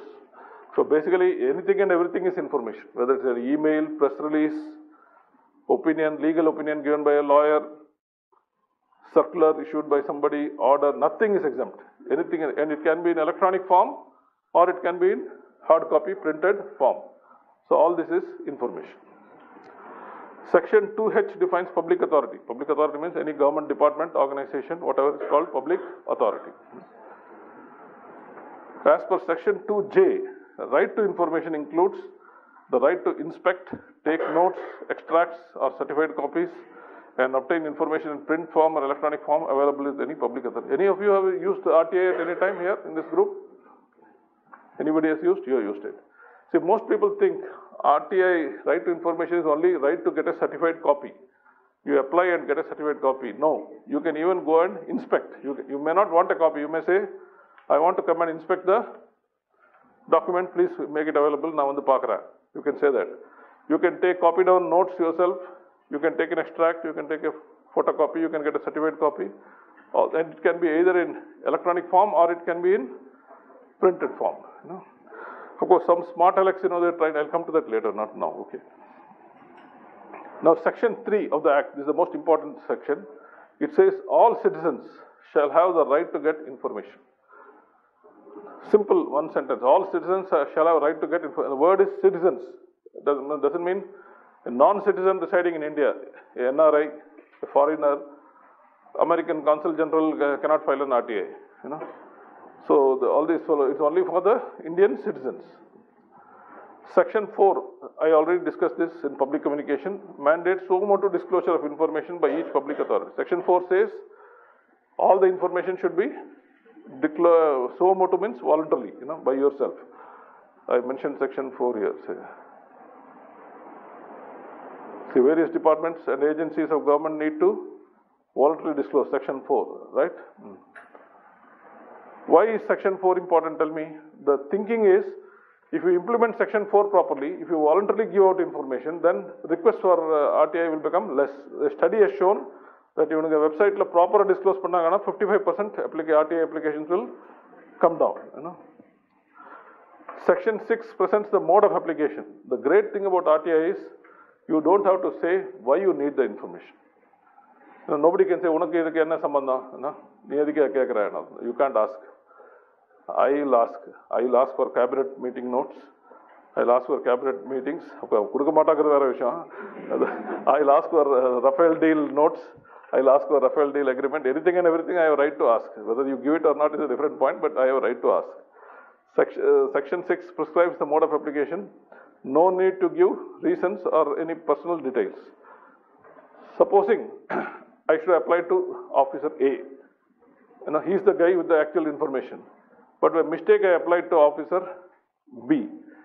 What people used to do earlier, they'll simply reject it saying, sorry, you applied to the wrong person, go back and all that. But under RTI it says you can't return it. You can only, it is your duty to transfer it to the right officer. Understand? Supposing I applied to A, actually it should have gone to B. Now A is supposed to transfer it to B within 5 days. He can't return it to me and say you apply to B. The duty is cast upon A to transfer it to B. In every organization there is a Public Information Officer PIO, a First Appellate Authority and an Information Commission. Central or state. State governments have a State Information Commission, central governments have a central. Even courts and other tribunals also have PIOs. Now PIO is the first level officer. There may be more than one PIO also. PIO has to furnish the information within 30 days. I told you last time in the case studies and all that. 30 days time is given for the first appeal to First Appellate Authority, FAA. FAA has to decide the case again within 30 days. Sometimes he can take 45 days, 15 days extra he can take. Then 90 days time for second appeal to the Information Commission. No time limit prescribed for the Information Commission. So this is how the RTA Act is structured. You have a PIO, Public Information Officer. He is the guy who receives the application. He has to give the information within 30 days. If he doesn't give the information, or what he gives is not, you are not happy with it, you can go on appeal to the First Appellate Authority. He is supposed to give within 30 days. You have another 30 days time to go on appeal. That fellow also, FAA, also has to give within 30 days. He can take extra 15 days if you want, so 45 days. Avanu Kudukati, then you can go on appeal to the Information Commission within 90 days. Your appeal time is 90 days. So, an Information Commission has no time limit. They can take any amount of time. So that's why I remember last time I told you, people have started undercutting the RTA Act. PIO won't give 30 days kudukamata. Appeal another 30 days, 60. Avanu kudukamata, 45 days. 60 plus 45, 105.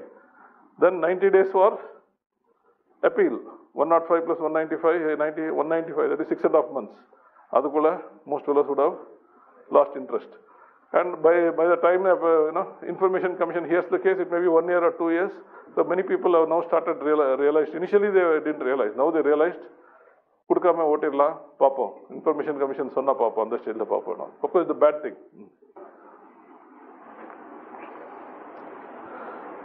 So you understood the structure of the RTA Act. This is the most important thing. PIO, First Appellate Authority, and the Information Commission. Okay. Section 11. This is an important section. Supposing, let's say, I have filed an income tax return to Income Tax Department. Let's say the income tax officer Nungambakam or something. I'm just saying hypothetically. Now, what's your name? You? Ramachandran wants to know about my income tax details. None of his business, but he is a busybody. Okay. So Ramachandran has filed an RTI to ITO Nungambakam. Now ITO Nungambakam under section 11 is supposed to give me a notice saying, because there's a third party information. It's the information, it's not government information, it's my information which is available with government. So he has to give me a notice saying Ramachandran is asked for your information, Kuduklama Vandama. And I am supposed to give a reply within 10 days. And then the PIO will make his own decision. He will say Kuduklama or Kudukavanda. You understand what I'm saying is? Section 11 is where information concerning a third party, which is normally considered confidential. If somebody asks for it, then the third party should be put on notice. I hope you are clear. Anybody not following this? You followed? What's your name? You. Yeah. Huh? No. Next. You followed what I said? Yeah. Okay, the most important part in RTI, and the questions, if at all they come, will be relating to this. What are the exemptions in RTI? They won't ask a direct question, remember that, but you must, if you were to answer, you must know what are the exemptions. As I said, disclosure is the rule. Rare cases of the exemption. Now, what are those exemption cases? One is 8(1)(a), affecting national security, sovereignty, strategic, economic, or scientific interest. National security, to put it simply. B, disallowed by court or tribunal, amounting to contempt of court. If court or tribunal have said, don't give some information for some reason, then if you give it, it becomes contempt. 3, amounting to breach of privilege of parliament or state legislature. You give something which parliament or state legislature had said, don't give, then it amounts to breach of, such cases are unlikely, but they have covered all this. D, relating to commercial confidence, trade secrets or intellectual property. For example, let's say there's a textbook by Philip Kotler. It's a, you can't say I want a copy of, you can't apply to the librarian. Of course, everybody takes photocopies in the thing, nobody bothers. And I think there's a High Court judgment also saying you can do it. I'm just saying, some intellectual property, you can't ask for it under, my book or my article, you can't simply say under RTI and you can't be distributing it all over the place. In relating to information held in a fiduciary relationship. Anybody knows what the meaning of the word fiduciary? Fiduciary relationship? You have not heard this term? It's very important, it will come again and again. Fiduciary means supposing I have committed a crime, I have committed a murder, let's say. Why should I take the blame? I'll put it on somebody else. What's your name? Huh? Danish. Now let's say Danish has committed a murder. And I am his lawyer. He comes to me and says, "Na ibdi kola panta, kaapathinga," and all that. Okay. Now, the lawyer is in a fiduciary relationship with the client. So I am in a fiduciary relationship with Danish, and I am not supposed to tell outside that Danish came and confided in me that he's committed. Even as a lawyer, I'm not supposed to go and I can't testify against him. A lawyer can't go in the court and say, supposing he changes me as a lawyer and takes somebody else as a lawyer. Out of spite, I can't go to the court and say, "Na sachi solranga and dalengita sollirundare." You can't do that. Because that information is supposed to have been made in a fiduciary relationship. Another example of fiduciary relationship is between a doctor and a patient. Let us give what is your name? Huh? Hemant. Now I will make it ulta. Otherwise Hemant will get insulted. Let's say Hemant is a doctor. Let's say he's a psychiatrist. Let's say I am the patient. Let's say I am slightly mental. Now, I go to Hemant and Hemant knows about my details. Now, Hemant is not supposed to tell outside that Andalu konjam mental he's not, because that information is a fiduciary relationship. So, similarly, husband and wife also fiduciary relationship. So, any information disclosed to a person as part of a fiduciary relationship, you can't give it under RTI. Okay? Confidential information received from a foreign government.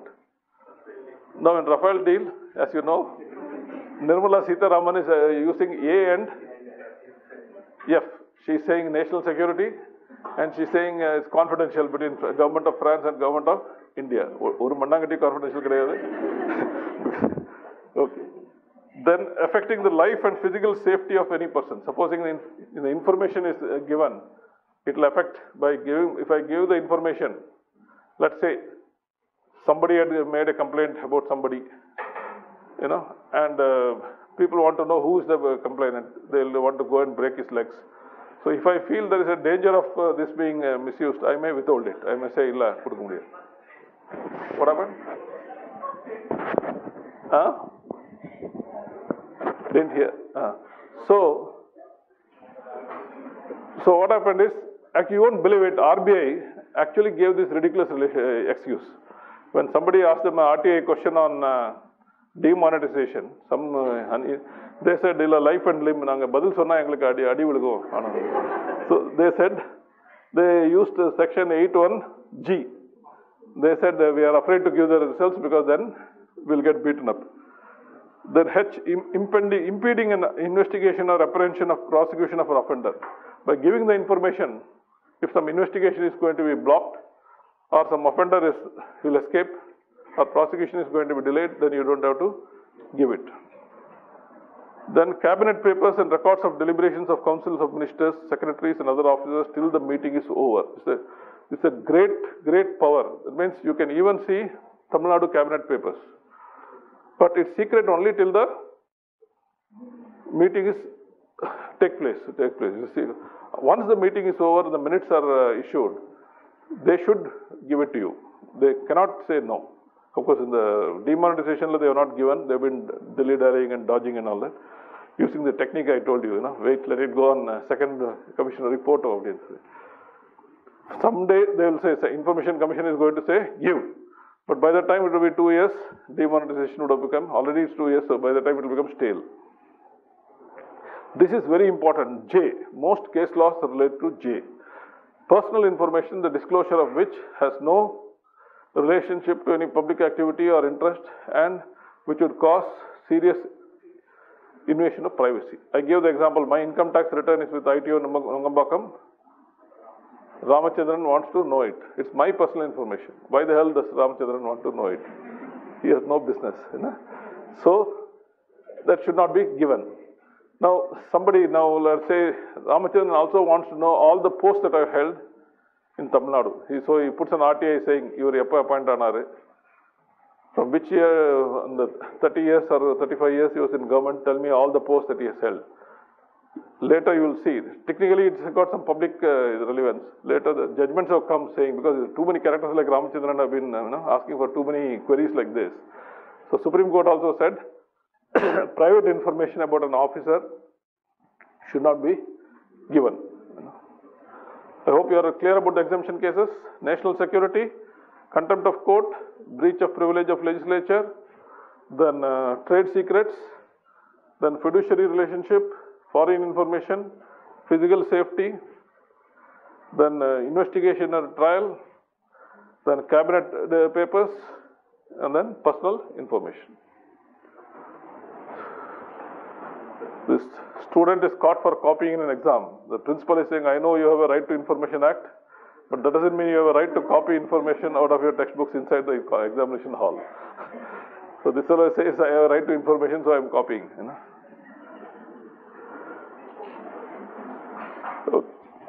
Now, information, the Act also says, information which cannot be denied to the Parliament or state legislature shall not be denied to any person. Effectively, what it has done is, it has placed the ordinary citizen at level with MP and MLA. Mundi, the only people who could get the information out in such an opaque system was the MP and the MPs could ask parliamentary questions, MLAs could ask assembly questions, and those questions had to be replied. And you know there was a scam sometime back, MPs were asking money for asking parliamentary questions and all that. Sometime back, 10, 15 years ago, there was some SP was saying 20 lakhs for each question and all that. So, now the ordinary citizen has become as powerful as the MP and the MLA. He can ask any question and... Okay, section 8.2, this is very important. I'll tell you why it's important. Now, you also have the Official Secrets Act. I told you there's an Official Secrets Act which says, information kurta, you will be prosecuted. Now, section 8.2 says, if there's a clash between Official Secrets Act and RTI Act will prevail. So, RTI Act, if RTI Act says give, Official Secrets Act says don't give, then RTI Act will prevail. And it also says not only Official Secrets Act, any other act, if there's a clash between the two, RTI Act will prevail, which means this is the most powerful act. It rides roughshod over all other legislation. Supposing some other legislation says this information shall not be given, but RTI Act says you can give, then it has to be given. I'll tell you it is important. Section 20, power of the Information Commissioners to impose penalty. Up to 25,000 rupees they can impose penalties. In the initial years, when the RTI first came into being, a lot of commissioners were imposing penalties on PIOs. It used to come in the papers and it was supposed to be paid out of your salary. So PIOs all by the Nadangi, they were all giving information. Then government also became smart. They said, okay, namak vendi aalugala potukkalam solli. They started putting RTI information commissioners who are pro-government and anti-RTI. Avane RTI against a pestiruppan, information commissioner. So they started posting such jokers in the information commission. And they will also, have you ever read in the last so many years anybody in PIO being penalized? No. Because of that, PIOs lost fear. First appellate authorities have lost fear. So everything is coming to Information Commission. Okay. Section 24, this is also important, second schedule. 22 central government agencies have been exempted from the purview of RTI. The Act itself exempts 22 agencies like RAW, IB, NSG, things like this. State governments can also similarly notify and say, these are exempted. I think only vigilance has been exempted here, nothing else. But if the government wants, it can theoretically put all the departments also and exempt completely. But the only check against that is public opinion and civil society fighting against it. But information pertaining to the allegations of corruption and human rights violations by these exempted organizations still not excluded. That is, even though these organizations are in the excluded list, if there are allegations of corruption or allegations of human rights violations, if they do some encounter, they have to give the information. You understand what I'm saying? Okay. Now, till now, what I have covered was the provisions of the RTI Act. Now, issues. For your answers, issues is what is important. RTI Act is a powerful tool in citizens' empowerment. I told you it makes the citizen as powerful as the MP and the MLA in getting information. It showed early promise by exposing wrongdoings in high places.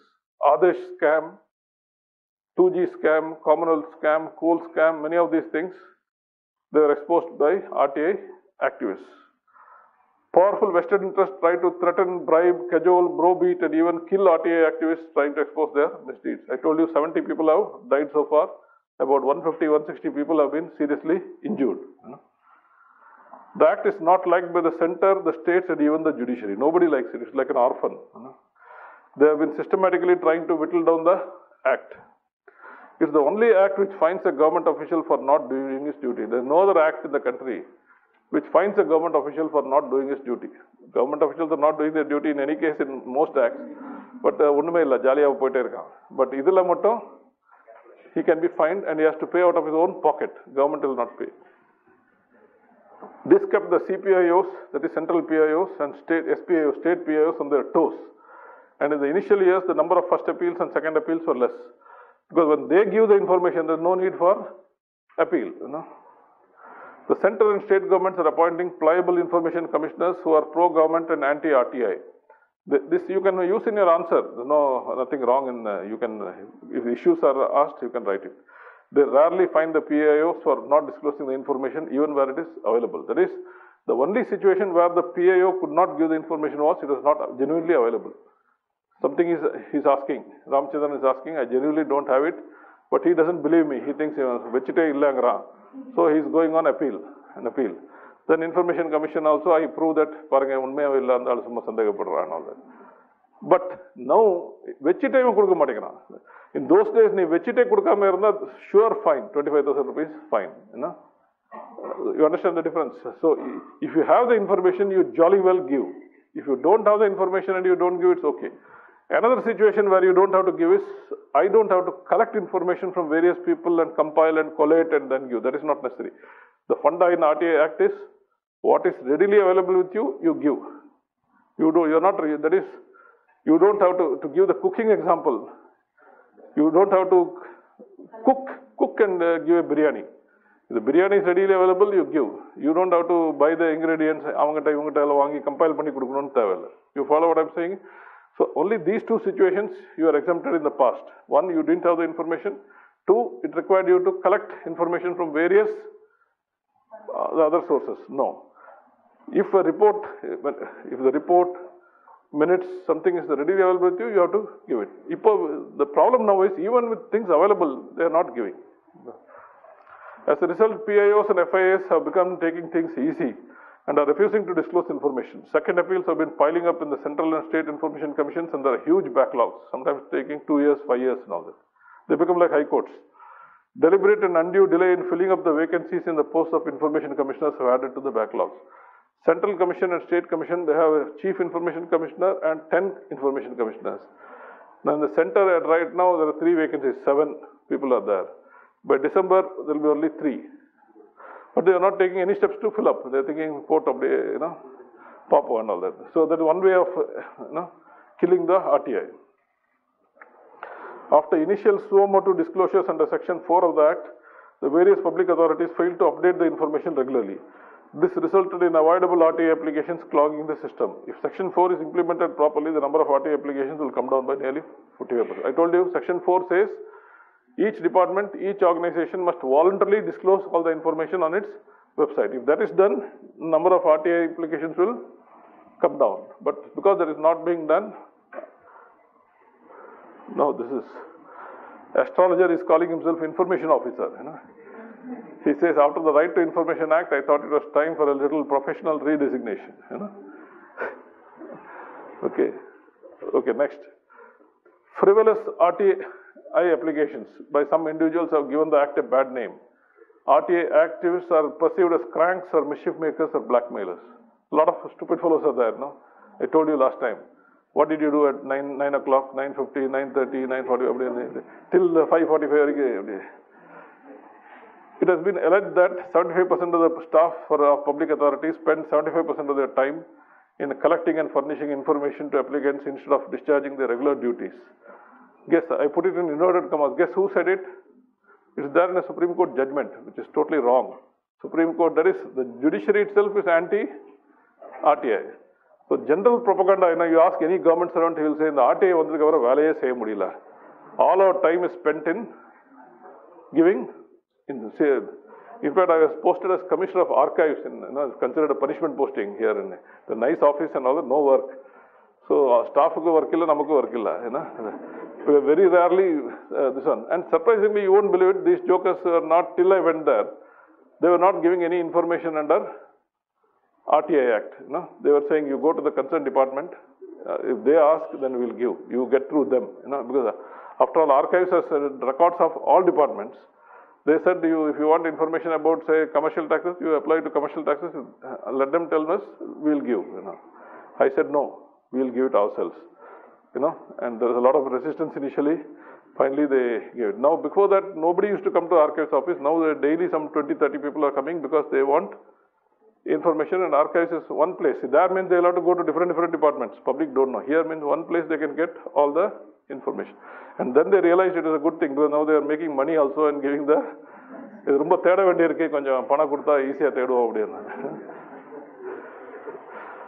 has been alleged that RTA is obstructing national development and integration or destroying the peace, tranquility, harmony. These are some of the allegations. They are false. Some public authorities prescribed very high application fees in order to deter potential RTA applicants. Example, Allahabad High Court, application fee of 500 as against 10 prescribed by GOI, and most states. Cost per page 15 against 2 or less prescribed by GOI. That is, some people, one way of discouraging RTA applicants is fix very high application fee. The Government of India, it is 10 rupees. Application fee. Tamil Nadu also 10 rupees. Many states is 10 rupees.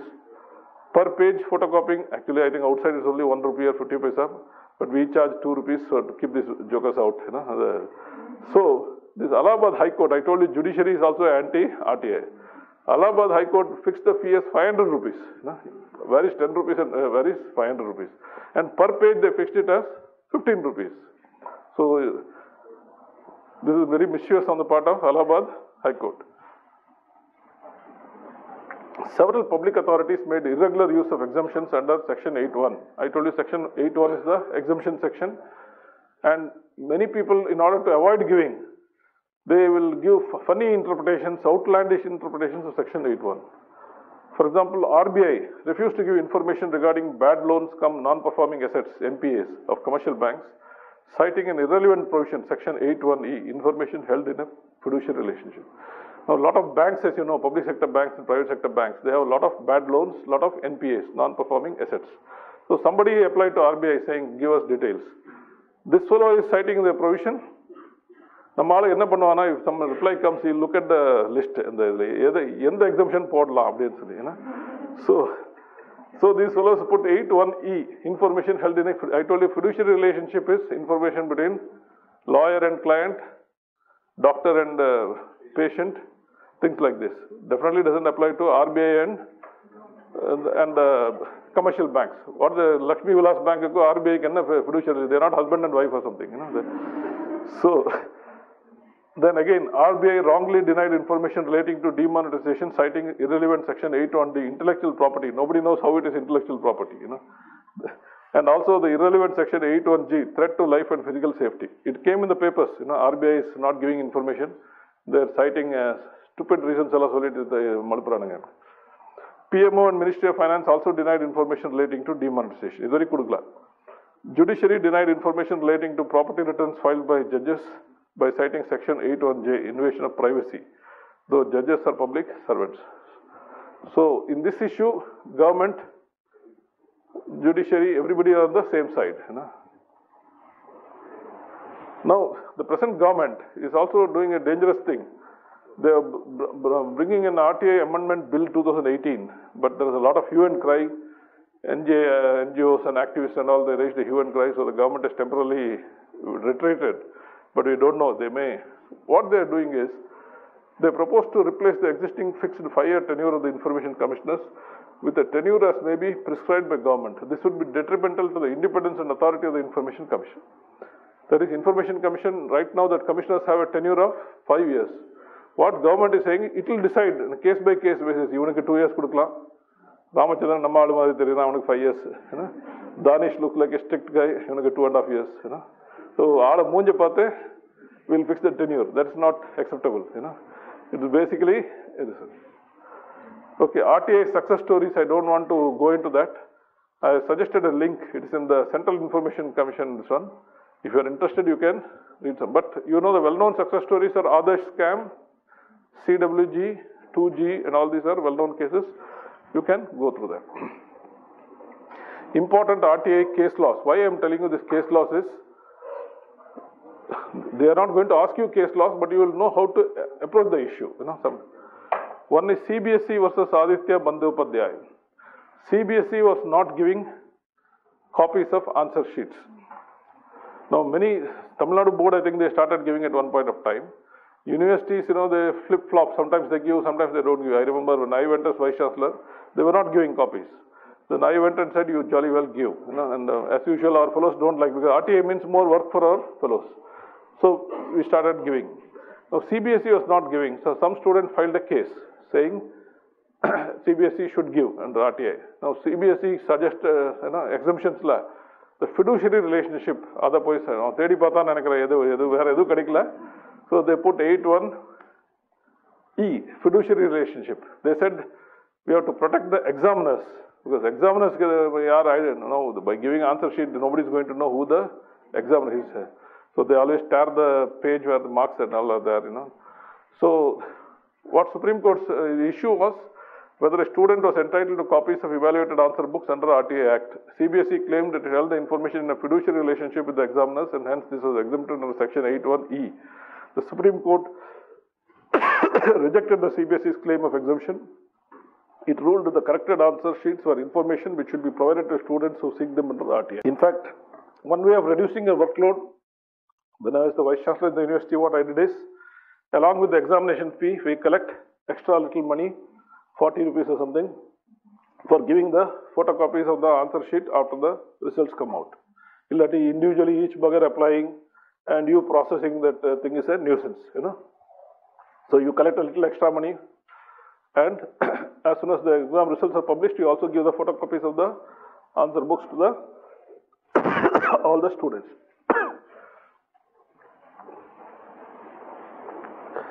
Now, political parties don't want to be covered by RTI law. All of them are united. They say the Central Information Commission said they should give, but they have passed a law saying no. They said no, we won't give. Next case, Reserve Bank of India versus Jayantilal Mistry.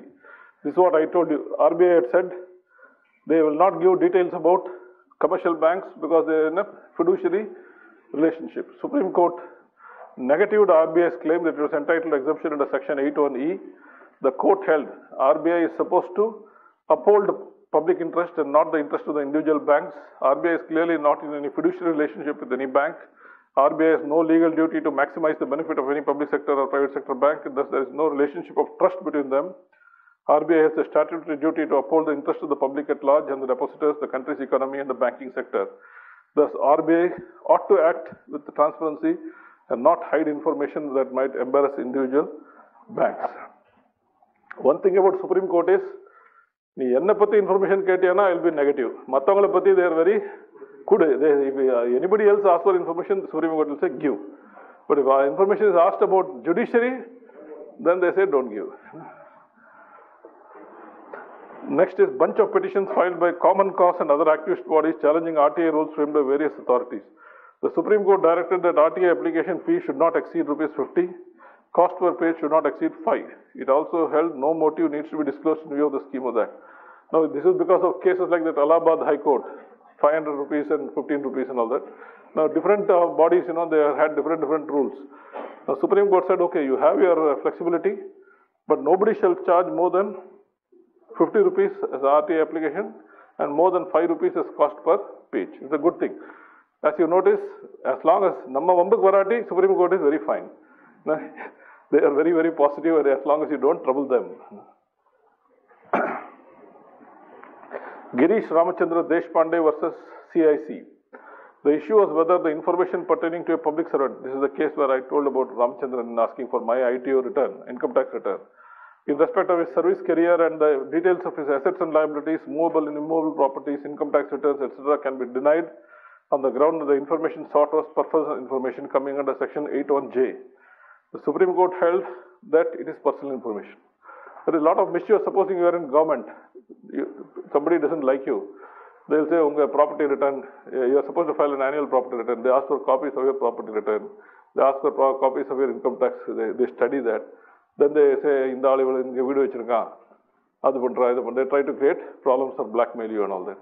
So this matter went all the way up to Supreme Court, and judges realized that they also have information, property returns. They also are filing income tax. Best is Amtirla, basically. So they said personal information need not be given. Your property returns, income tax returns, all these things, you need not be disclosed to the public.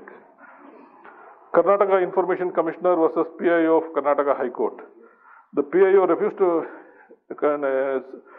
certain information sought under the RTA Act on the ground the applicant should seek the same under the Karnataka High Court rules. State Information Commission directed that the information should be given. The Supreme Court overturned the SIC's order and legitimized denial of information to RTA if any public authority claims that there are other rules for giving information. The Supreme Court did not take into account Section 22 of the RTA Act, which states that the provisions of RTA Act will override anything inconsistent with it, including the Official Secrets Act and any other law. Clearly, Section 22 of the RTA Act should override High Court rules. Not only 22, Section 8.2 also. In two places, the RTA Act says, if there is a clash between RTA Act and Official Secrets Act or any other act, RTA Act will prevail. It says in Section 22, it says in Section 8.2 also. Both places it says. Now, Karnataka High Court did not give information. They said RTA la kudukka mudiyadhu, we will give as per Karnataka High Court rules. Karnataka High Court rules is not as liberal as RTA. So when it went to Supreme Court deliberately ignored this Section 8.2 and 22, and they said if some other act has a provision as to how information should be given, then RTA padi kudukka thevilla, which is a totally wrong judgment. Then RK Jain versus Union of India. The issue was whether information relating to adverse confidential remarks against the integrity of a member of a tribunal should be furnished under RTA. Supreme Court said it is personal information. That is, some tribunal member was appointed who had adverse entry in the ACR. So some fellow asked copy. Supreme Court said it's personal information, can't be given. Canara Bank versus CS Shyam and others. Information was sought under RTA regarding the transfers and postings of the entire clerical staff in all branches of Canara Bank from 1/1/2002 to 31. This is what I said, cranky fellows. He is asking for the postings and transfers of all clerical staff of Canara Bank from 1/1/2002 to 31/7/2006. Supreme Court, relying on the Girish Deshpande judgment, said this is all personal information. I am giving all this case law so that you understand the exemptions. In what situation the exemptions work, what situation, because if at all they ask a question, or they ask a case study, it will be something like this. They may ask a case study which may be like one of these, and you have to. Subhash Chandra Agarwal versus CPIO, Supreme Court. The applicant sought disclosure of the Supreme Court Collegium notes about the appointments of 3 Supreme Court judges, R.M. Lodha, H.L. Dattu and A.K. Ganguly, who had superseded 3 other judges. The issue was referred to a 5-member constitution bench. It's still pending. That is, Supreme Court judges are appointed by High Court judges, collegium system. Very opaque. Nobody knows what's going on there. If you happen to be the relative of one of the existing judges, your chances of becoming are very bright. So, this Subhash Chandra Agarwal is a well-known RTA activist. So, he asked for the copies of the collegium notes. Even cabinet notes say nama kudukrom, but collegium said no, we are not giving, and they are going on delaying it. Now they referred it to a 5-member constitutional bench, and I don't think they will ever give a judgment. They will keep on sitting over it. Now they are saying if we give information that will affect our independence. I don't think so. So you understood this case studies. I think you now have a fairly good understanding of the RTA Act. Now, whistleblowers protection. Now, you may say, why do you need whistleblowers protection? Let us say you are working in, this question was there in the case studies. Remember on all those case studies it was there. You are working in Sterlite, Tuticorin. You find that Sterlite is actually much worse than what is made out to be. They are leaking toxic gases and chemicals to the public, and public is affected, you know. Now, are you supposed to disclose this? If you disclose this, what will happen? Sterlite will sack you. Or they also will have a non-disclosure agreement with you. They will sue you for damages. They will say, you are not supposed to disclose. You disclose, so we will pay 100 crores. And you walk fulla in the case fight panna. So that's why most people hesitate to. Let us say you are working in Kalpakkam Atomic Research Station. You find that the nuclear radiation is leaking from Kalpakkam. People of Chennai are affected. But these fellows are hushing it up. They are not telling outside. Now you think, you feel very strongly about it. You think this should be released. Moment you say, they will say Official Secrets Act, or they will say, contract rule violation, or non-disclosure agreement violation, national security, dismiss பண்ணிரும். So this is the danger of being a whistleblower. You lose your job or you will be victimized. So let us look at the private case. Satyam Computers. I think last time I told you there's a major fraud in Satyam Computers. They didn't have money, so they forged some FDs. So 7,000 crores ki FD irukra mari they forged. And every time the auditor came, they showed all the forged FDs and all that. Now, so similarly ILFS, sudden the bust, and it has affected the stock markets, so many things. Now obviously this didn't happen suddenly. It would have happened over a period of time. I'm sure the employees of ILFS knew what was happening. Why didn't anybody come out and tell IFS like Google nadakudhu? Why nobody said? Because they are all afraid that they will be kicked out. So both in central government, both in government setup and in private sector, employees are afraid to come out. See, either some employees are themselves complicit. Fraud a small percentage are honest. The small percentage honest, 80% by they are honest, but they are cowards. So there will be a small percentage who are honest and bold. If they by chance come out and in the public, they will be victimized. So the thing is, RTI Act, you can ask for information only if you know something is wrong. But here in Tuticorin or let's say Kalpakkam, you don't know what is wrong. Unless only the insider will know what is wrong. Let me give one more example. Let us say you are working in Jet Aircraft Maintenance Division, Jet Airways Aircraft Maintenance Division. Now you know that Jet is not doing very well financially, so they are cutting corners, they are compromising on maintenance. That compromising on maintenance may endanger the safety of the plane and the passengers. So you tell your superiors, the plane may crash, those buggers don't listen to you. This is just like the flyover example in that case study. So do you come out or not? This is one. Or you may be working in a shipping company, you find that the ship is really, bad shape, not being maintained properly, it may sink, and but the shipping company owners are not devoting anything, you want to come out. So there are cases and cases where, but all this information is known only to you. This is what I meant by information asymmetry. Only the person working in Kalpakkam Atomic Research Station knows about the potential leak. Outsiders don't know. So there's an information asymmetry. Only the person working in Jet Aircraft Maintenance Division knows about the aircrafts not being maintained properly. Outsiders don't know. There's an information asymmetry. Only people working in the shipping company know that the ships are not being repaired properly. The ship may sink. So RTI Act cannot overcome this information asymmetry. You need something else. What is that something? Whistleblowers Protection Act. Basically what this act says is, if an employee comes out and discloses something, then you shall not, the company cannot take action against him until the whistleblowers agency investigates. If they find that he has made a false complaint, apravana, you can do anything. But if the complaint is genuine, you can't take action against him. Or if you have taken any action against him, you can be prosecuted. The person taking action, the company can be prosecuted. They can be asked to pay damages. Understand what I'm saying? Supposing you are an employee of Sterlite, you made a leak, then Sterlite can't dismiss you. The Whistleblowers Protection Agency will stay the dismissal. They'll say Ramachandran shall not be dismissed until this inquiry is over. If the inquiry is over and Ramachandran's complaint is true, then they'll take action. Supposing they had still taken action against Ramachandran or harassed him in some way, then they can be prosecuted. Sterlite can be prosecuted. Or Ramachandran says, I don't want to work with that company, and then they will say, okay, give him a compensation. You understand what I'm saying? This is what the Whistleblowers Protection Act is all about. Now, government is not likely to bring in a Freedom of Information Act. This is one step higher. Now, government is not, because every department there are scandals going, And once you bring Whistleblowers Protection Act, I'm telling you, all the skeletons will come tumbling out of the government cupboards, Because a lot of fellows will get dumb. Okay, Let me quickly read through it. I want you to read it along with me.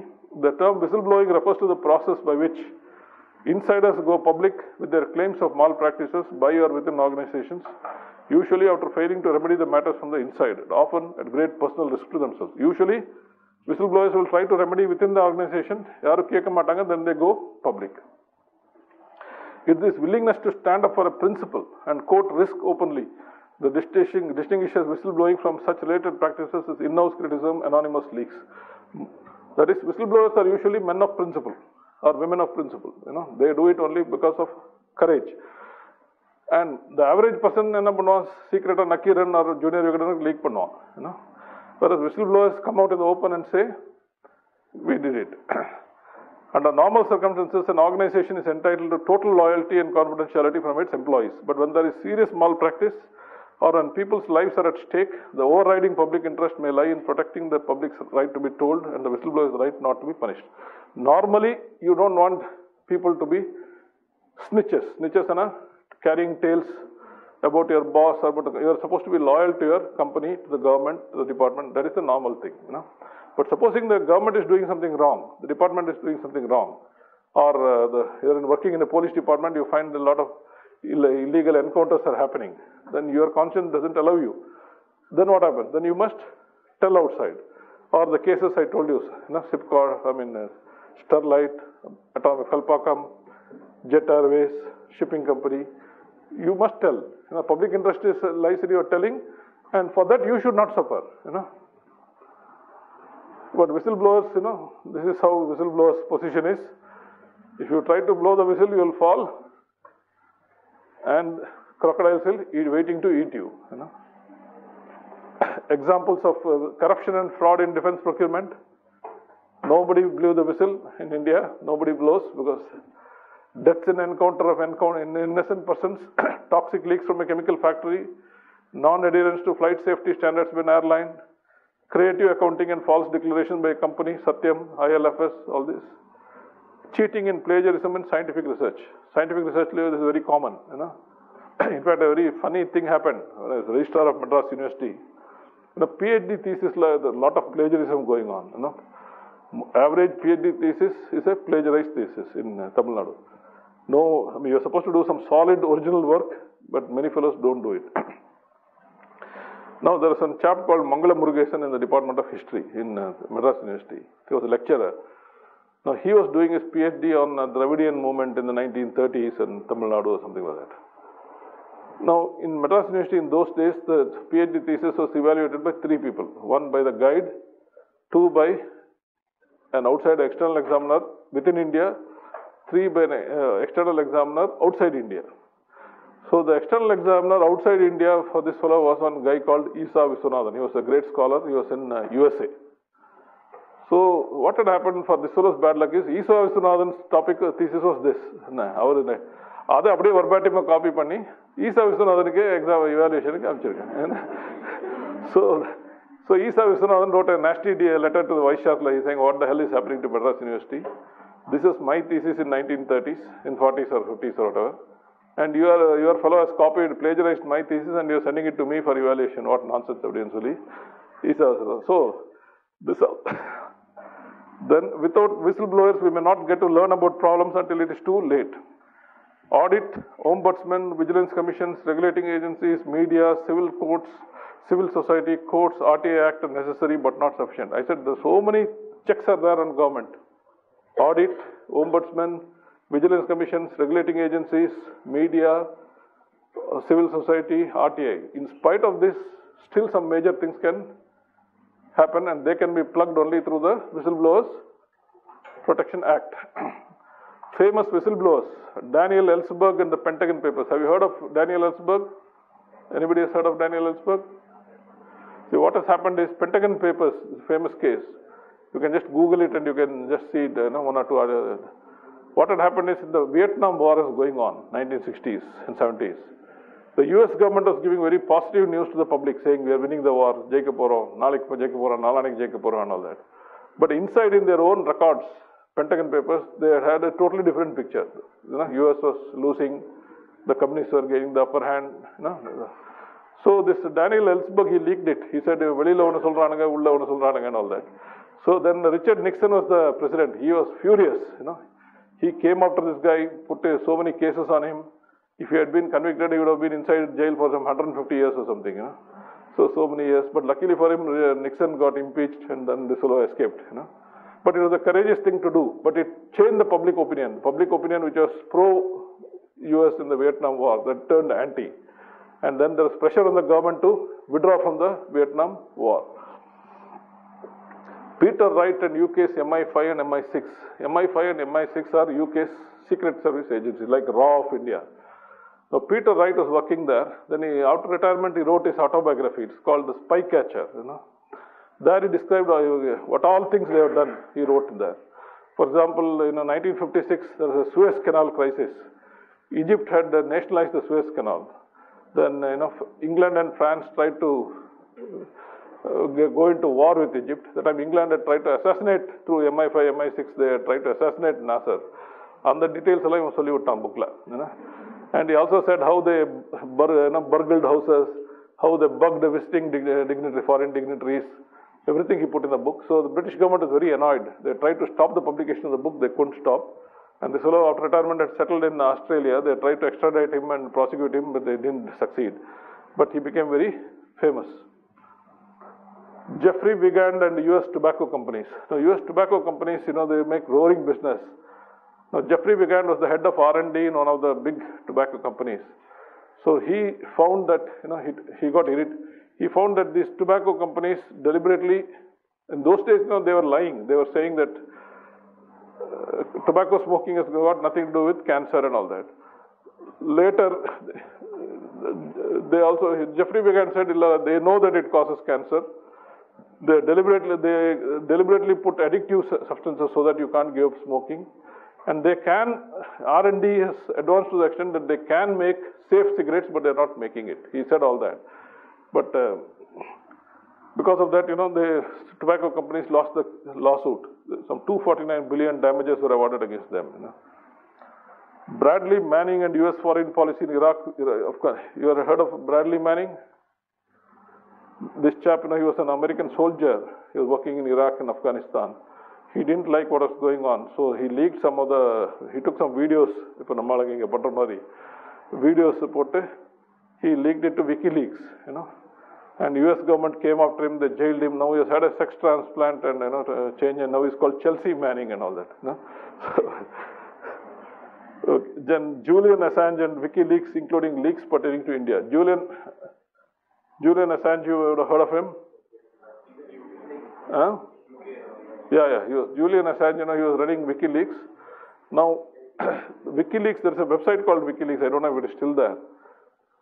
See, what happens is, all the communications, see, the US ambassador, let's say in India, or German ambassador in India, they keep on sending cables to their government, saying Indian government, and all that.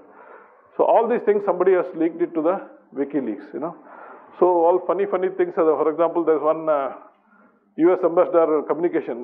So one thing you have to be very careful while talking to this foreign consul fellows. Whatever you say, they will report to their country. Supposing I tell the US consul general, the EPS, OPS, they will immediately send. Our EPS, OPS, and all that. So what happened is, Jaitley, for example, Once he has said, Ama Modi or Mari type, he has told somebody, and that leaked, So that fellow, that the American ambassador, has said that in, and that leaked, WikiLeaks leaked it. Jaitley himself said Modi is like this or something like that. So, not only that, a lot of things. For example, the American ambassador, during the UPA government, there was a lot of Malayali presence in the government, One time, the president secretary, the cabinet secretary, some 10 secretaries, all were Malayalis. And the Prime Minister's secretary and all. So the US ambassador had written to his boss, there is a Malayali mafia in the Indian government or something like that. And that got leaked, So, like that, so everything is... Edward Snowden and NSA's global surveillance. Edward Snowden is again a famous name. He leaked, saying he was actually a contractor for this one. He leaked, Obama, he was talking about transparency and all that. He said that they are bugging the phones of all the people, and the National Security Agency in USA is doing, he leaked about that. So Edward Snowden is also hiding somewhere. VP Singh and Bofors. VP Singh was the guy who leaked about Bofors in 1989. Rajiv Gandhi became. Manoj Prabhakar was a test cricketer in the cricket betting scam. He was the guy. He openly said there's a betting scam going on. He said, Kapil Dev and room konde, pana eduthuko paravala appdinu sonnare. Then after that he was checked out. He never played for India again. Then Satyendra Dubey and scams in NHA. Satyendra Dubey was an IIT engineer. He was working in National Highways Authority of India, NHAI. He came out saying a lot of roads are not being laid properly and all that. Some guys bumped him off. So these are some of the famous whistleblowers in India and the world. Instances of the whistleblowers being fired, demoted or punished in other ways, while the organization denies, ignores or quietly buries the disclosure are universal. Apart from social pressure against turning one's boss or colleagues in, there is a legal bar in the form of Official Secrets Act and conduct rules in the public sector or a non-disclosure agreement in the corporate sector. It follows that no measure to curb government and corporate transgressions will be unless legal immunity and protection is given.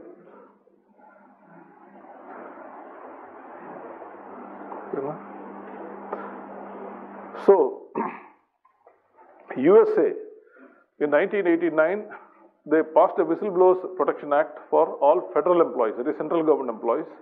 Individual states passed for, so if a federal government employee says some fraud is going on in the department, he is protected. See, that's what advanced countries, they do all this.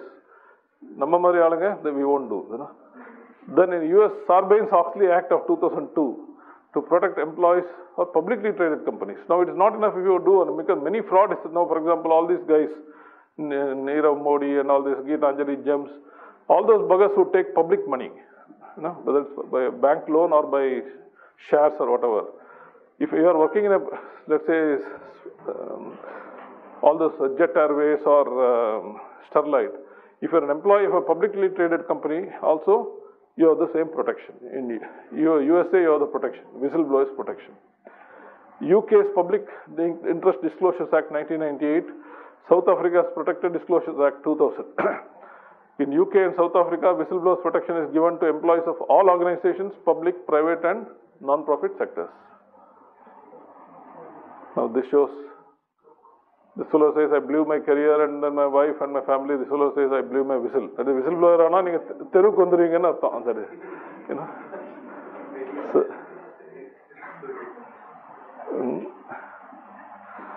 So under on the US and UK and UK and South Africa laws, employment tribunals, they have specially constituted. They have the power to stay dismissal and make unlimited compensation awards. Penalty for those who victimize a whistleblower.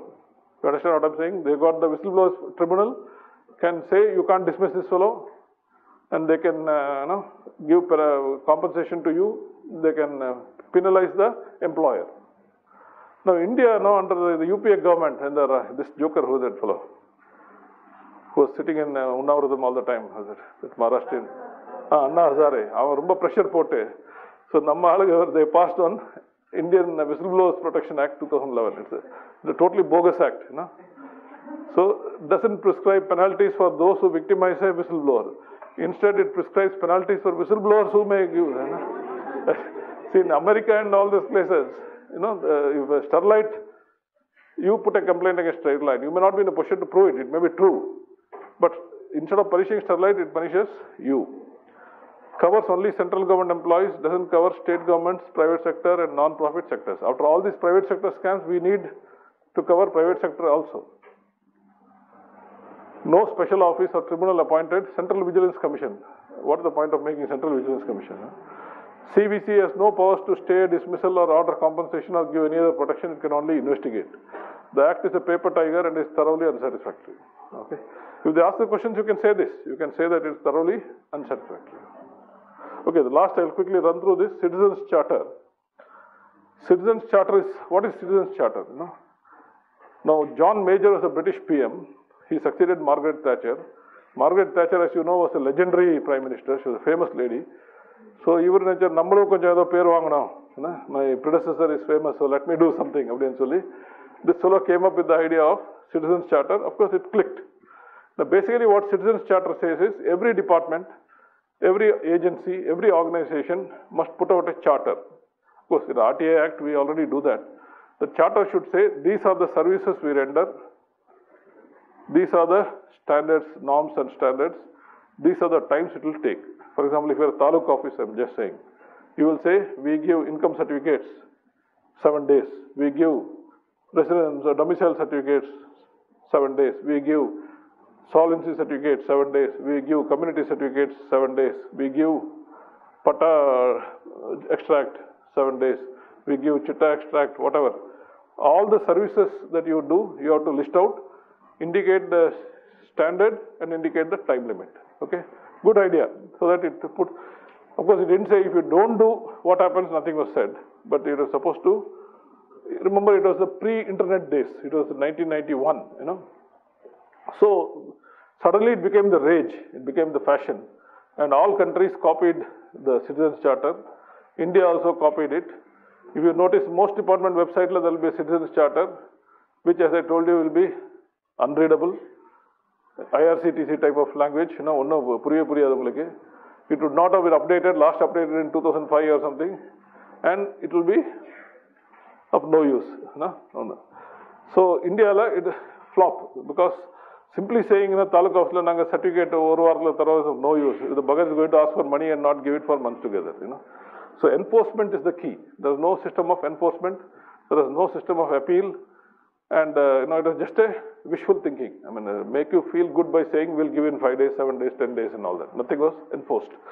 So even in England itself, where the Citizens Charter originated, they declared it a failure and they wound it up in 2011.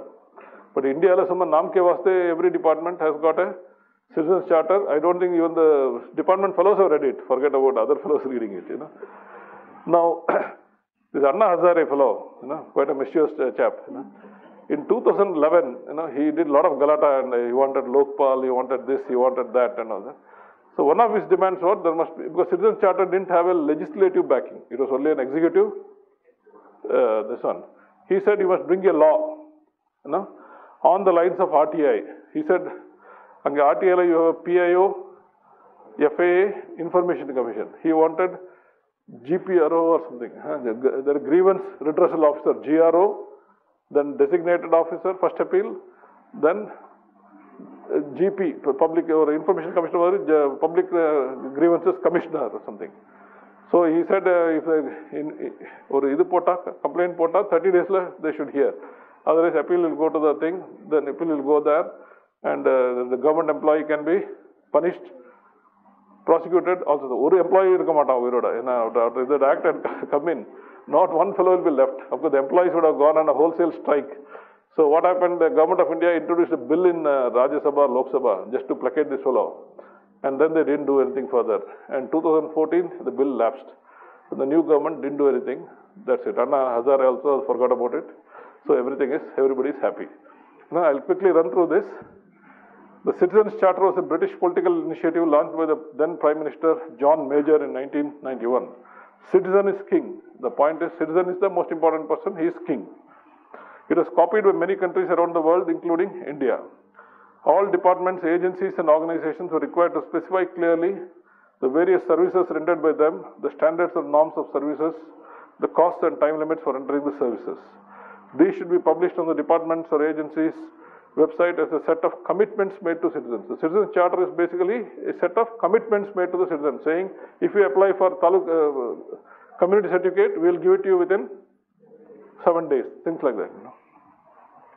So a good Citizen's Charter must have a brief description of the services in simple, clear, jargon-free language, standards and norms for quality of services and time limits, procedure for getting the services, specific standards, time for a particular service, name, designation, telephone, fax, email of the contact person will be specified.